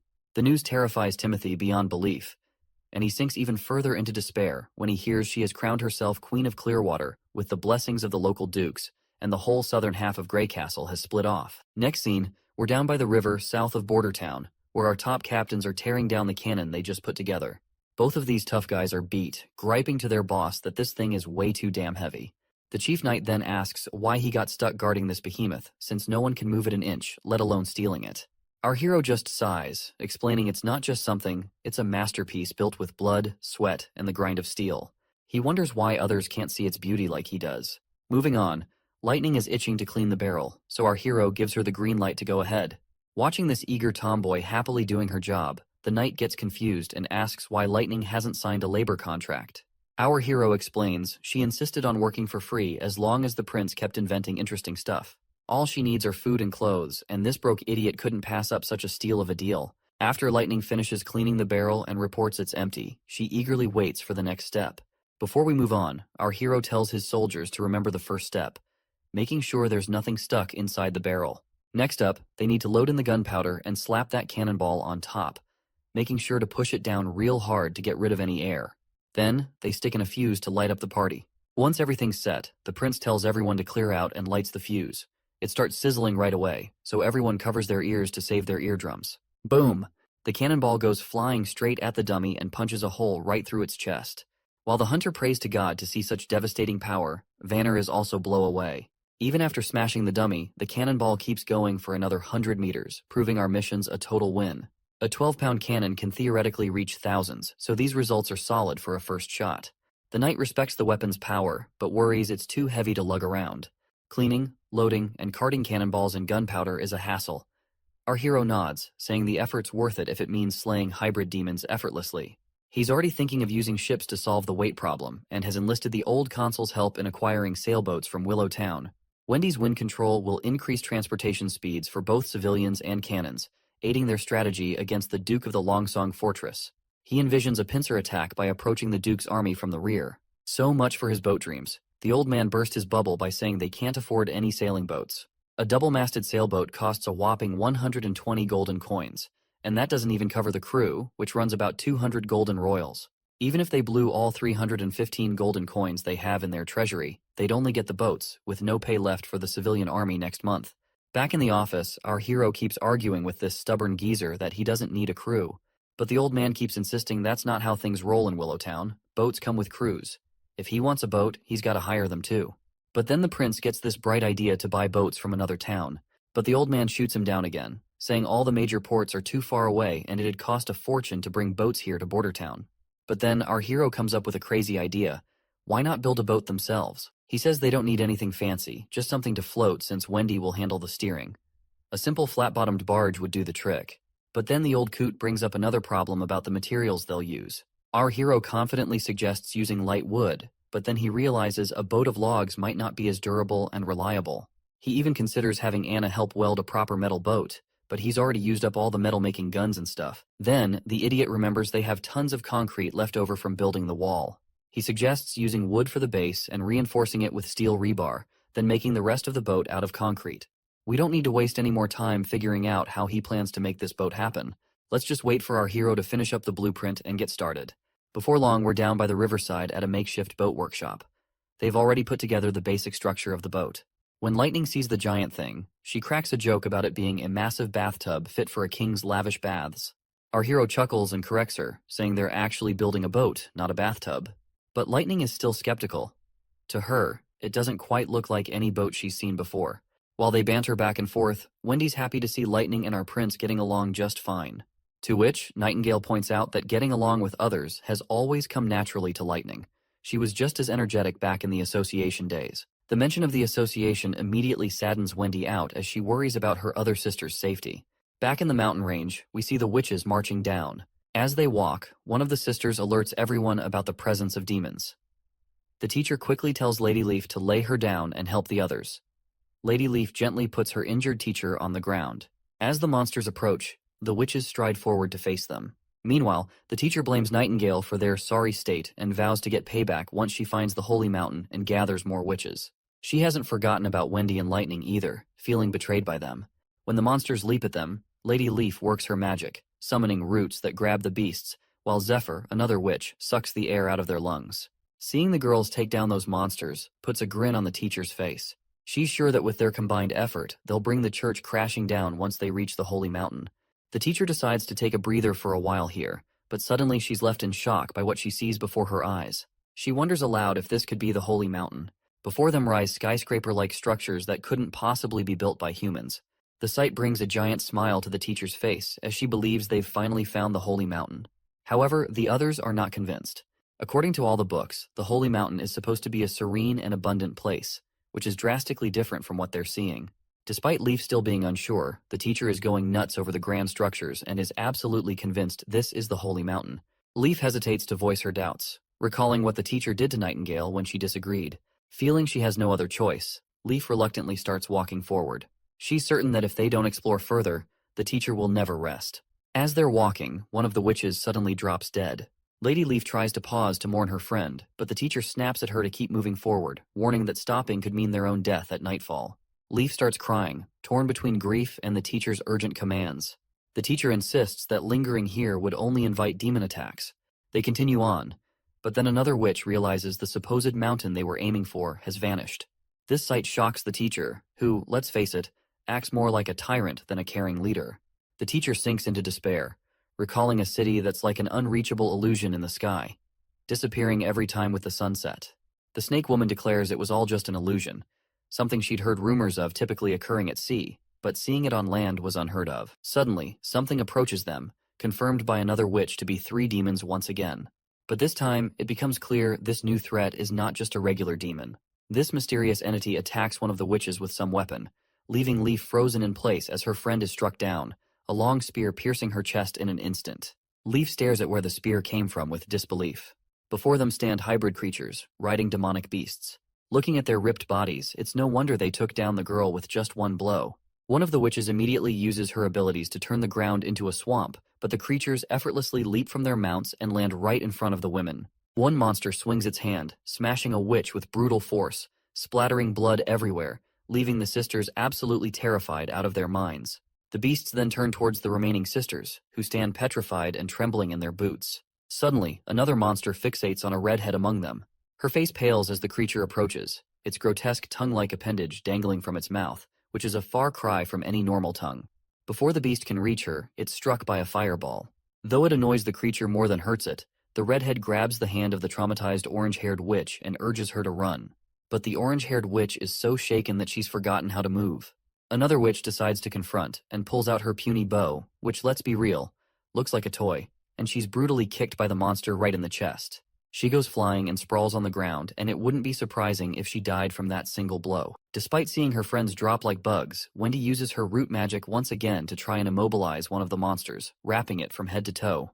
The snake lady sends her snake to crawl around the beast, and together they bring the formidable creature to its knees. Wendy urges everyone to run while she keeps the monster restrained. Meanwhile, the other monster immediately retrieves a spear from its back. As it tries to throw the spear, its feet sink into the swampy ground. However, the monster manages to throw the spear with incredible speed, leaving only a trail of pink light as it goes straight for its target, leaving nothing but a haze upon impact. Well, surprisingly, Wendy manages to narrowly avoid the attack, but suddenly the other monster unleashes its electrical powers, zapping everyone in range. Once everyone is down, only Wendy and the cocky snake woman remains. Wendy still does not want to accept this reality as how their world turned upside down in a short time. The monster walks forward toward the snake lady, and in the next moment the monster extends his giant hand and grabs her right away. As he lifts her up, she unleashes her poisonous snakes, and one of them bites the thing we thought was a tongue protruding from the monster's mouth. As soon as the snake sinks its teeth into the monster's appendage, a red fog starts leaking out. The monster annoyingly grabs the snakes with its bare hands and squeezes them hard enough. Tears of agony well up in the teacher's eyes while Wendy watches in horror. Suddenly, the demon drops the snake woman to the ground, while he himself appears to be choking and struggling for breath. You know what? This snake bitch totally deserved every bit of it, because she was getting under my nerves ever since she popped up into this story. Anyway, the monster's legs tremble and it collapses to its knees. The red mist completely drains from the container on its back, and the giant creature slumps lifelessly to the ground. It seems Wendy has started to piece together how to deal with these creatures. She then looks at the other monster flailing in the swamp, screaming and trapped. She spots that weird appendage and takes a wild guess it might be their weak spot. Summoning her strength, she rushes over to her fallen sister and grabs the crossbow. With determination in her eyes, she aims straight for that appendage, yelling as she lets the arrow fly, hell-bent on avenging her fallen sisters. When the arrow hits, red mist starts pouring out, sealing her victory. Throwing the bow aside, Wendy drops to her knees with a heavy heart. The monster keeps oozing that red stuff as she's surrounded by her sisters' lifeless bodies. Tears stream down her face, her sobs echoing in the quiet aftermath. Back at the Battleground Hospital in Bordertown, it seems Nana's time to hit her maturity has arrived. Everyone watches anxiously as she lies in bed, asking if she's going to die. The prince and the others immediately reassure her with warm smiles, telling her that everything will be okay, explaining that because she's been releasing her magic power every day, her magic won't turn against her. Wendy gives her a comforting pat and agrees with our hero's words as well. Nana's worried father moves closer, urging her to squeeze his hand if the pain gets too much for her to bear. The others join in, deciding to lighten the mood with some coin magic tricks and storytelling. Their lively atmosphere helps lift Nana's worries. Anna then also steps forward, reminding Nana that everyone is by her side, gently kissing her forehead like a caring sister. As midnight approaches, everyone remains seated around her bed, patiently waiting for her to hit maturity. Lightning, true to her energetic self, only seen not bored. On the other hand, the prince looks like he's on the verge of fainting, yawning uncontrollably. Just watching Lightning's energetic behavior is enough to tire him out. He turns to Nightingale and asks if there have been any magical fluctuations in Nana's body. Nightingale shakes her head, mentioning it's been a long wait and she hasn't noticed anything unusual. The prince gives himself a slap on the face to stay awake, already planning to build a clock tower once the months of demons are over, because he finds waiting aimlessly too tedious. Suddenly, Nightingale hears a rooster crowing.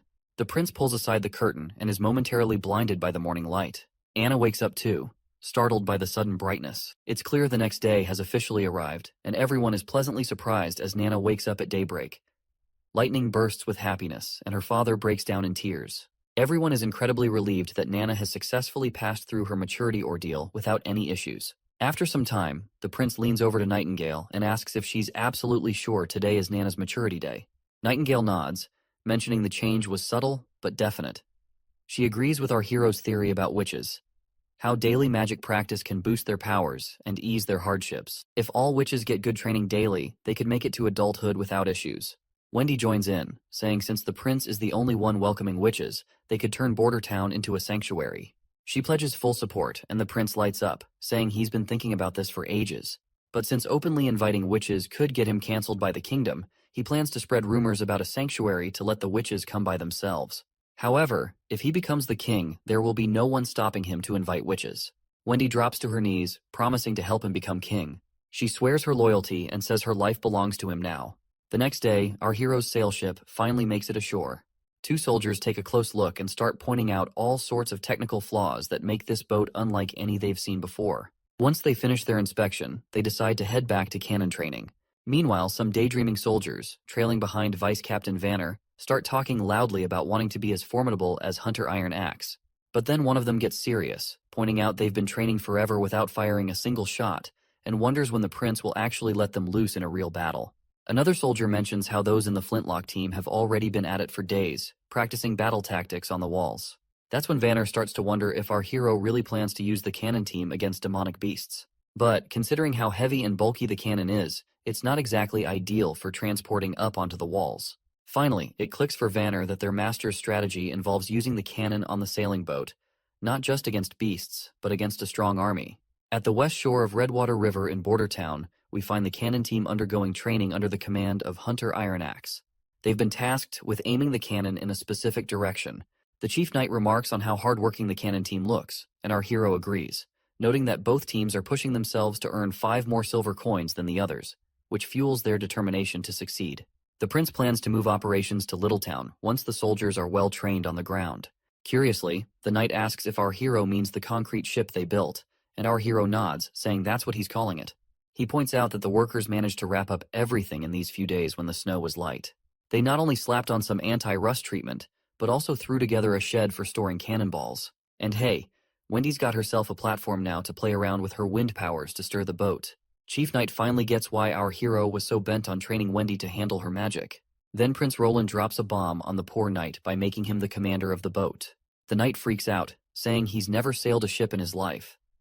Our hero shrugs it off, saying it's no big deal because the witches will be the ones running the show anyway. When the soldiers finally let loose a cannonball, it goes boom. And our hero is feeling pretty smug as he is about to kick off this new leg of his journey aboard his boat. With the glass bottle shattered by the impact, Lightning finally inaugurates their boat adventure, all set to sail as Littletown's navigator. Meanwhile, Taigu Pine, the overprotective dad, takes charge of communications. On the other hand, the knight reluctantly roped into the role of captain doesn't look too thrilled.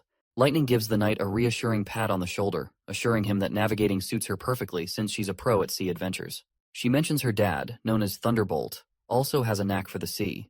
Exploring the ship, Lightning is totally blown away by the bizarre materials it's made of, unlike anything she's ever seen. The chief knight is pleased that the weather is surprisingly good today, a choice made by our hero for testing Littletown. Once the boat is on the water, everything seems to be going smoothly, with a man named Brian assigned as helmsman. Lightning then tells Brian to turn the rudder fully to the right, and the knight echoes the same command. The tomboy gets curious and asks why the chief knight is repeating her, to which he explains he's following orders from the prince.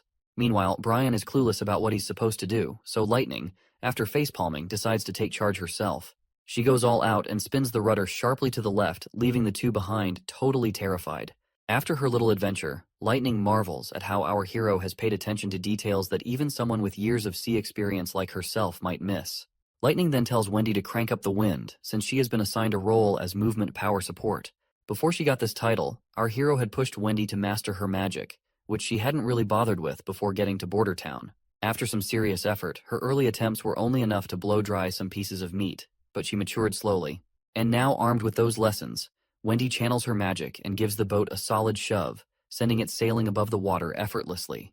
Lightning and the knight are pumped to see the boat moving, while this father gets all deep philosopher, pointing out how our hero turned rocks into boats and made them float. At this point, he's starting to believe there's nothing our hero can't pull off in this world.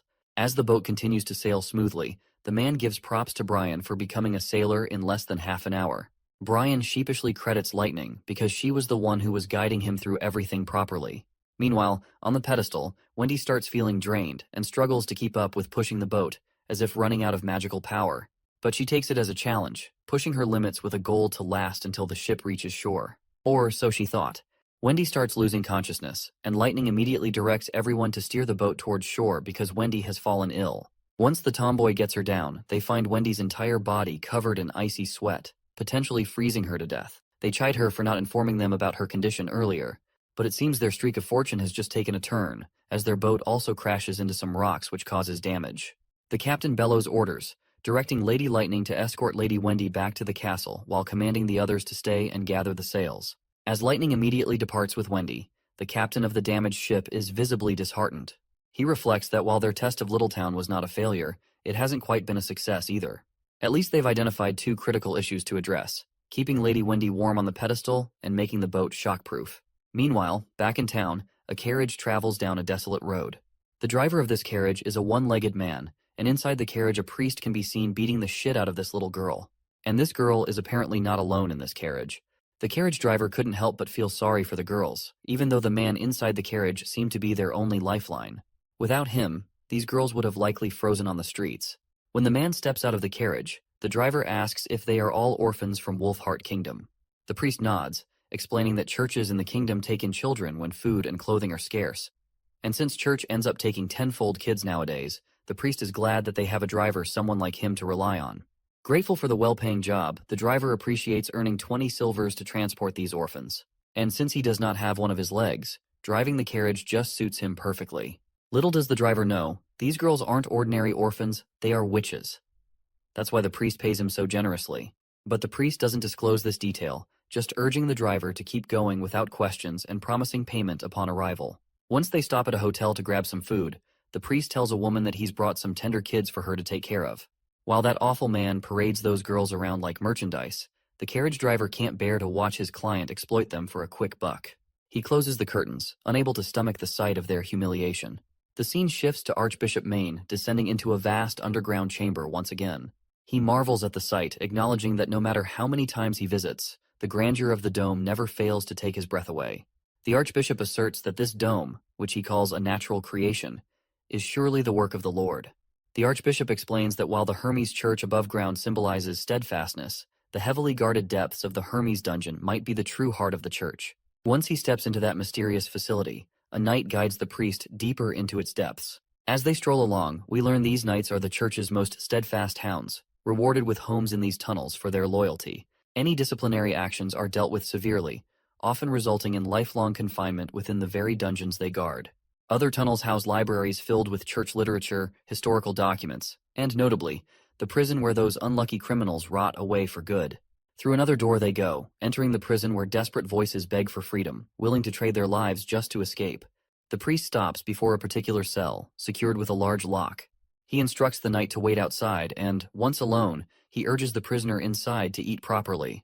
The priest reminds him that his meals are among the best, though alcohol is understandably excluded. Well, the man in the prison is apparently the King Wimbledon, and he questions if the priest would even have anything to eat in a place like this, while lamenting 6 months of isolation without any news of his son and daughter. The priest appears reluctant to disclose anything, but finally shares the grim news under the king's pressure. Gerald Wimbledon, the king's first son, was executed on Timothy's orders for regicide. The third prince, Garcia, has declared herself Queen of Clearwater, setting the stage for an inevitable clash with Timothy. As for our hero and the fifth princess, they are alive, but there are no significant updates to report. The old man is completely shocked by the news about his first son. He can't hide his sadness as he asks the priest why he waited so long to throw him in jail. King Wimbledon then reveals that the priest used a witch to create a body double of him to get rid of his first son. He acknowledges the church's growing influence across the kingdom, but demands to know why the priest is causing his beloved children to fight each other through royal decrees. He makes it clear that he would never have allowed such strife among his kids.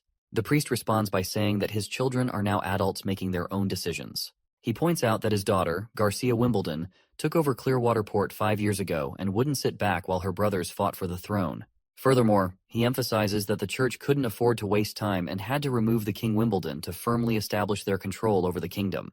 The priest declares that the continent will no longer be divided among the 4 great countries which are Dawn, Wolfheart, Everwinter, and Greycastle. Instead, it will unite as one land under the church's rule and governance. The old man, looking defeated as hell, drops to his knees. Blood's dribbling from his mouth, but he still manages to spit out that he'll be waiting for the priest in hell. The priest, not giving a damn, brushes off the whole hell thing, saying their moves are all part of the church's grand plan. The king kicks the bucket right there, probably poisoned. But who knows? The priest sees this as their golden ticket to power, and he is preparing to take down the real enemy they have ahead of them. I guess he is talking about the demons, the true enemy they have yet to repel for the greater good of humanity. Honestly, church politics never really did it for me, but this series has been a wild ride. Can't wait to see what our hero gets up to next. Back at the Witches' Association camp in the mountains, the witches who stayed behind are mourning their fallen sisters who died because they did not make it through their maturity. One of them speaks up, worried about their next steps. They barely escaped death themselves, and now their sisters who went off to find the holy mountain haven't returned in 2 weeks. Their food is also running low, which is only adding to their anxiety. Suddenly, they hear footsteps approaching. It's Lady Leaf. She enters the tunnels and drops to her knees, completely exhausted, and her face eventually meets the floor. Rewinding a bit in time, we find Lady Leaf walking a desolate path, her face pale from the harsh weather and hunger gnawing at her belly. Suddenly, her maturity hits hard while on this desolate journey. Just as she's grappling with this personal battle, a monstrous figure appears right behind her. Startled, she turns and begs for help, only to snap awake abruptly from her nightmare. As she sits up, Hummingbird tells her she's been out cold for 2 whole days. The other witches gather around, looking worried. One of them apologizes for discussing serious stuff right after she's woken up, but the sister insists they've already hashed it out. If Kara doesn't come back, Leaf will have to step up as the teacher to keep the association from falling apart after the recent losses. Without a second thought, Lady Leaf decides she's going to find Nightingale. This bombshell leaves everyone stunned. They're hesitant to believe Nightingale's tale about Border Town, unsure if they can really trust her. Lady Leaf then reassures everyone that they can find a safe place to rest, while she assesses the situation first at the border town. She instructs the purple-haired witch to take the role of teacher if she doesn't return, citing her experience as a former member of association. She places her faith in their hands, emphasizing that if Nightingale's information is accurate, Border Town will become their new holy mountain, potentially ending the need for their current association. Meanwhile, back in town, our party confronts some monsters. When one of the creatures vaults over the wall, Vanner thrusts his spear into its belly. However, as he tries to lift the monster, the spear snaps in half, causing the creature to crash back to the ground. The vice captain quickly orders the muskets to be prepared, and they promptly follow his command, shooting down the monsters without delay. One of the soldiers offers a spear to the vice captain, who is surprised to see a young boy named Claw there. Claw explains that he goes wherever he's needed to help. As the monsters lie defeated on the ground, the captain acknowledges that while they don't pose a significant threat, they must remain vigilant. He expresses his thrill that ever since our hero took charge of Border Town, they've been able to repel these terrifying monsters. Previously, it was only possible with the help of Longsong Fortress, but now even the town's commoners can fight thanks to our hero's leadership. He notes our hero's consistent presence on the mountain during times of danger, standing alongside ordinary soldiers. Suddenly, a hybrid monster appears, and a soldier promptly reports it as a winged lion hybrid. Lightning eagerly steps up to take on the monster, but our hero advises him not to rush. They stick to the plan.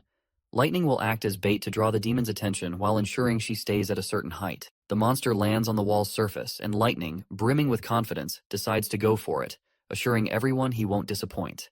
The prince officially initiates the hunt, but Lightning's confidence is momentarily shaken when he remarks that our hero's determined roar sounded more like a whimpering dog. After blurting out this unexpected comment, Lightning vanishes, leaving our hero unsure how to respond.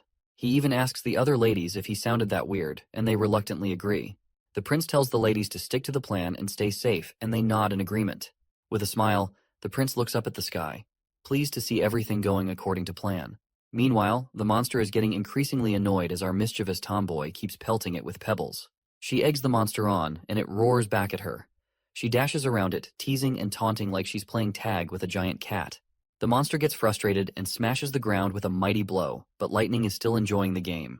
As the monster continues to chase her, Nightingale rushes through her dimensional space, because Lightning has successfully lured the monster into the town square. She tells Anna that even in her hidden dimension, the monster can still sense them with its sharp senses.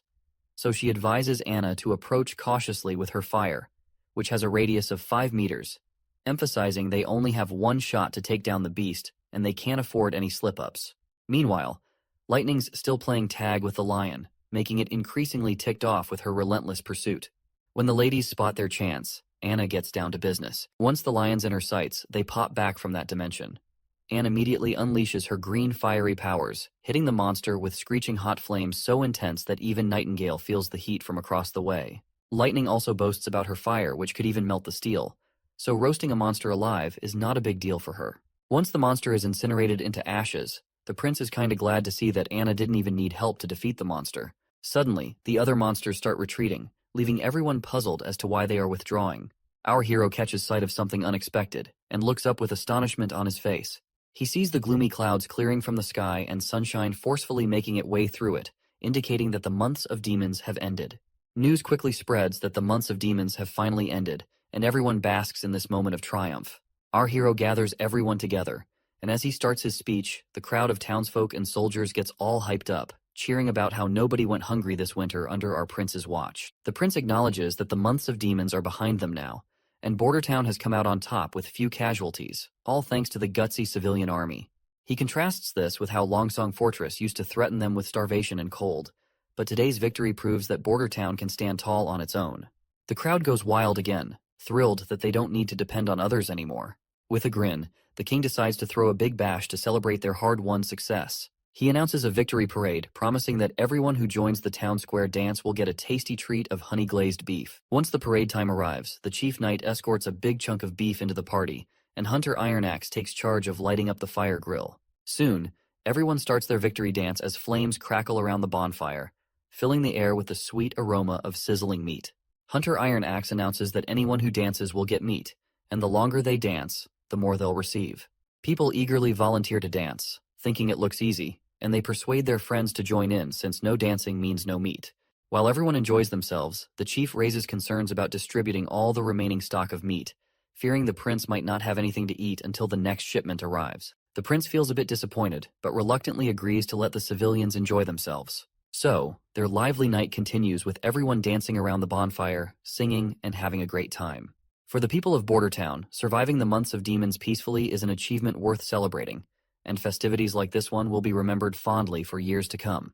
Meanwhile, our prince rushes back to the castle for his own private banquet, where all the witches are eagerly waiting. As soon as the prince arrives, Lightning decides to start the feast officially.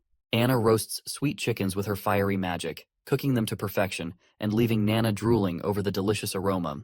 Nightingale shows off her skills by expertly slicing the meat into many pieces. Meanwhile, the tomboy and Nana are having the time of their lives, because having an outdoor barbecue party is the best thing they can wish for in their lives. Our hero is also having a great time, especially seeing everyone so happy. He believes they deserve this kind of luxurious treatment, thinking that people with such incredible abilities shouldn't be treated any less. Suddenly, the boy finds himself getting a sweet smooch from Lightning, right on his face. Nightingale and Anna are absolutely blown away by this unexpected move, and our hero's reaction is just as stunned. When the tomboy is asked about this abrupt kiss, she points out that women may kiss the territory ruler during celebrations, and it's a tradition. Meanwhile, Nightingale feels annoyed and a bit jealous, while Wendy clearly sees the tension. As the prince and Lightning go back and forth, we see Anna feeling a little down, probably because she wanted to kiss the prince too. Once midnight strikes, our hero feels dizzy from too much drinking. Suddenly, his dizzy mind perks up when he spots Anna in the distance. She gets really close, and our hero blushes. Right away, he starts explaining himself, saying the smooch with the tomboy was just an accident, to which Anna agrees. The prince further clarifies that Lightning is young, and he didn't look at her that way. Anna agrees once more.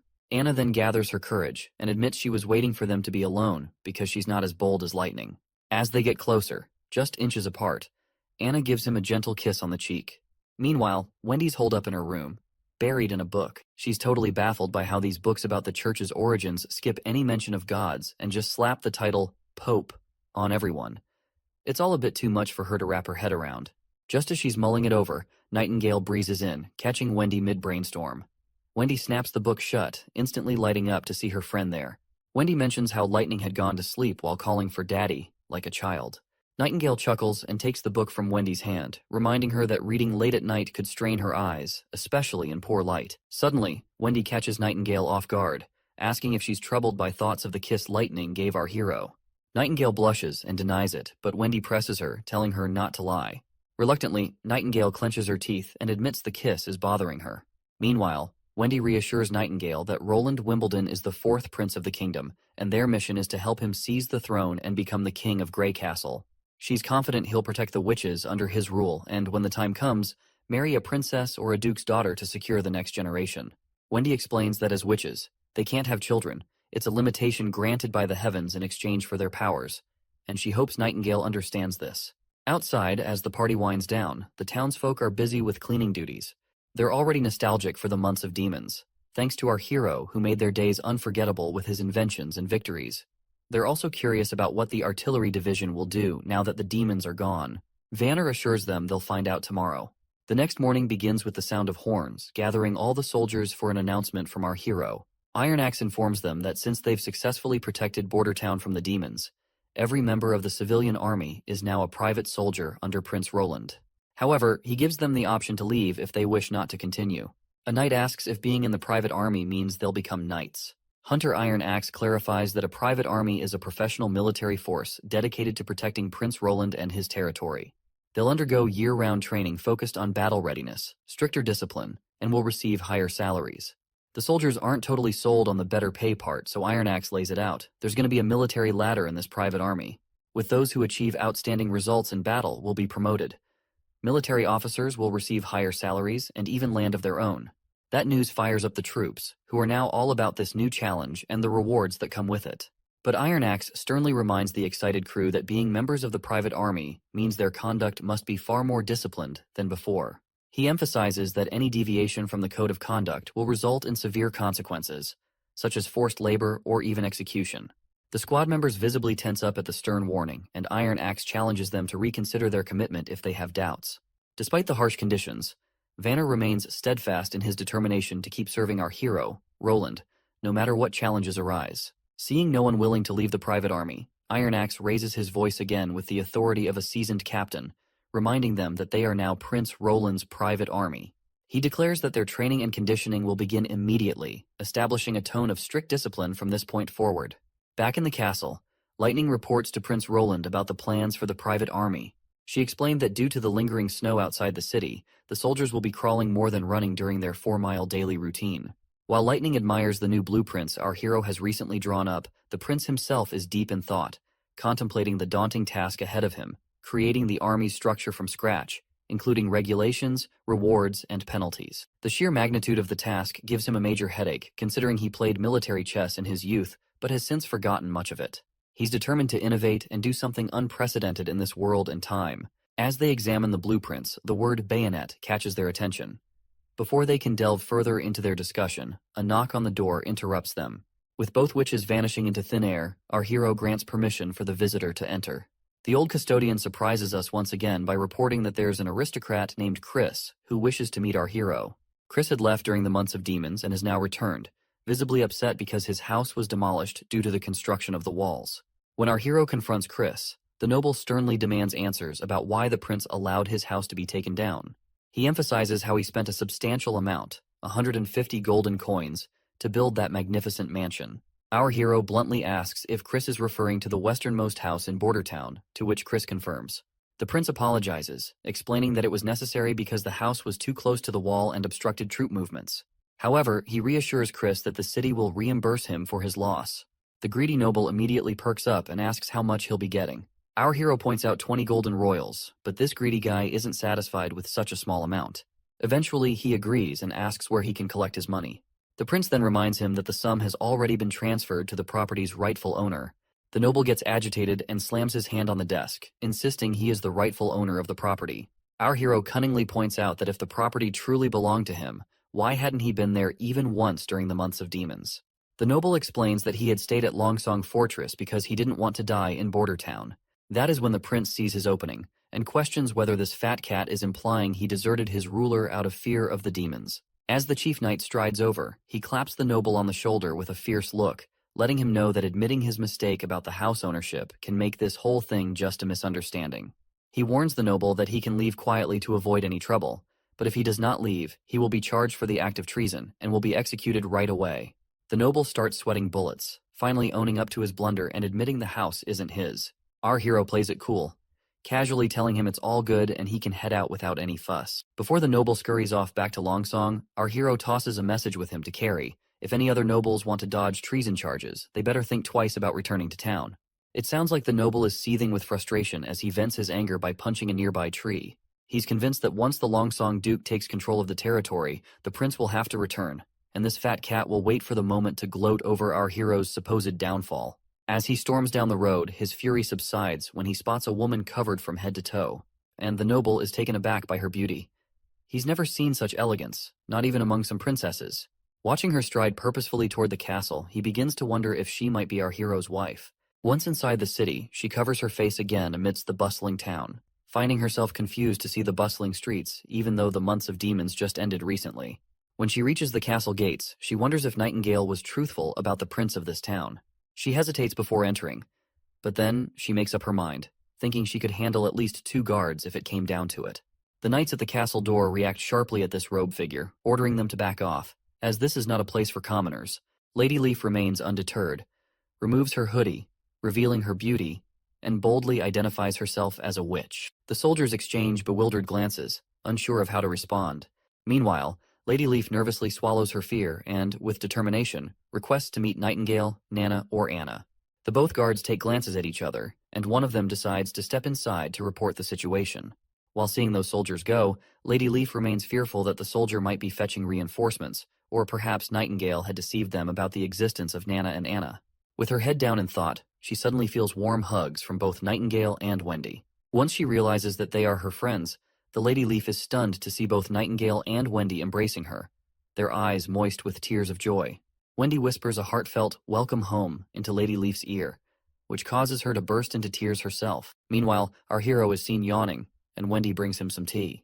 During their tea time, our hero inquires about Nightingale, prompting Wendy to happily reveal that Nightingale is welcoming a new sister who has recently arrived. Our hero nearly chokes in surprise at this news, while Wendy enthusiastically mentions that the sisters from the association have come to Border Town. Shocked and excited, our hero asks Wendy if they were not looking for the Holy Mountain, to which the woman explains that only 7 witches remain, as the rest were obliterated by the monsters during their adventure. Lady Leaf then apologizes, mentioning they arrived while our hero was asleep, and asks for forgiveness for letting the witches enter the castle. Our hero, on the other hand, is thrilled to have more witches join them, no matter their skills or how many there might be. Wendy, though, drops a hint from Lady Leaf that these gals aren't exactly warriors, which means they might not be much help in a fight. You see, under the Stone of Divine Judgment's influence, these witches are kind of limited in their combat skills. But hey, the prince is cool with that. Having a witch who can zap things with electricity means no more dark nights, and one who can sculpt stuff means skipping all that refining and molding hassle. It's got our hero daydreaming about how much he can jazz up this ancient world with technological advancement using the power of witches. Nightingale abruptly snaps our hero out of his daydreaming, dragging him back to reality, reminding him that everyone is waiting for him. Shortly after, everyone gathers for dinner, with all the witches present. Our hero is pleased to welcome them to Border Town and hopes they enjoy the food, encouraging them to ask for anything they want. Lighting enthusiastically chimes in, agreeing that our prince is quite the generous guy and mentioning how he's always open to new members as well. One of the witches scolds Lighting for being so casual with our hero, but our hero dismisses her concerns, saying they don't bother with titles or formalities, and urging everyone to start eating before the food gets cold. Meanwhile, the other witches watch Nana and Anna using what look like 2 little sticks to eat. These newcomers have no idea how to handle these utensils, so they can't help but stare in confusion. Regardless, everyone digs into their meal, thoroughly enjoying it, and once dinner ends, our hero finds himself poring over documents detailing each witch's abilities. After reviewing everyone's skills, the prince realizes that there isn't a witch capable of shaping materials or generating electricity. This realization means our hero's plans for progress towards modernization will need to slow down a bit. However, he acknowledges that there's enough talent among the witches to meet their current needs. The first witch our hero takes a liking to is Lady Leaf. Not only can she increase fruit yields, but she can also control all plants freely, making her an ideal candidate for agricultural expansion. Next is Scroll, a witch with inhuman memory that operates 24 hours daily. After her maturity, she is now able to recreate any book she's read, making her perfect for teaching. Then there's Hummingbird, a cute witch who can make things weightless or adjust their weight with her magic. This makes her invaluable for lifting cargo or adjusting payloads. Fourth is Soraya Zoan, from a merchant family in Grey Castle's capital. She can recreate lifelike landscapes using her magic brush without needing paint, ink, or paper, which makes her essentially a walking camera. Echo, the fifth witch, hails from the southern continent and can replicate any sound, making her a master of sound illusions. Finally, Lily, who just turned 16, has the ability to prevent food from rotting, potentially helping with food preservation. but our hero has yet to figure out if her powers can also kill bacteria. However, after Lady Leaf, the seventh witch, known as Moon, is the most intriguing witch. A young girl who doesn't talk much but is a priceless asset because she can magnetize metal. Her ability was upgraded after maturity, and now she can magnetize almost anything. Nightingale reveals that Moon was regarded as the most useless in their camp and often bullied by their teacher, Kara. But for our hero, magnetism means he has a way to generate electricity, which is the oldest trick in the engineering books, and all credit goes to Faraday. With electricity, they can have light, and it won't be long before another miracle happens in his territory. He decides not to categorize the witches into battle and non-battle categories, but instead prefers to place them into three large categories. The first category is self-reinforcing, consisting of passive abilities that are not affected by the Stone of Divine Judgment. The second category is summoning, and as the name suggests, the magic is summoned outside the body, but with an area of effect of 5 meters or less, and this ability can easily be suppressed by Stone of Dive Judgment. The third category, power attaching, is all about directly attaching magic to their target. The process is slow, consuming a hefty amount of magic, and can be interrupted by the Divine Stone of Judgment. However, once the conversion is done, the added properties become intrinsic to the object. They remain effective even in the presence of a Divine Judgment Stone. Once he sorts everything out, he calls it a day, knowing that things are about to get a lot more hectic from here on out. But that's a story for another day. I'm sure you all enjoyed the journey as much as I did. Even after reaching this point, we're left craving more, eager to see how our prince will achieve the utopia he envisions. And let's not forget about the intrigue of church politics and the mysteries surrounding the demons. There's so much more to uncover.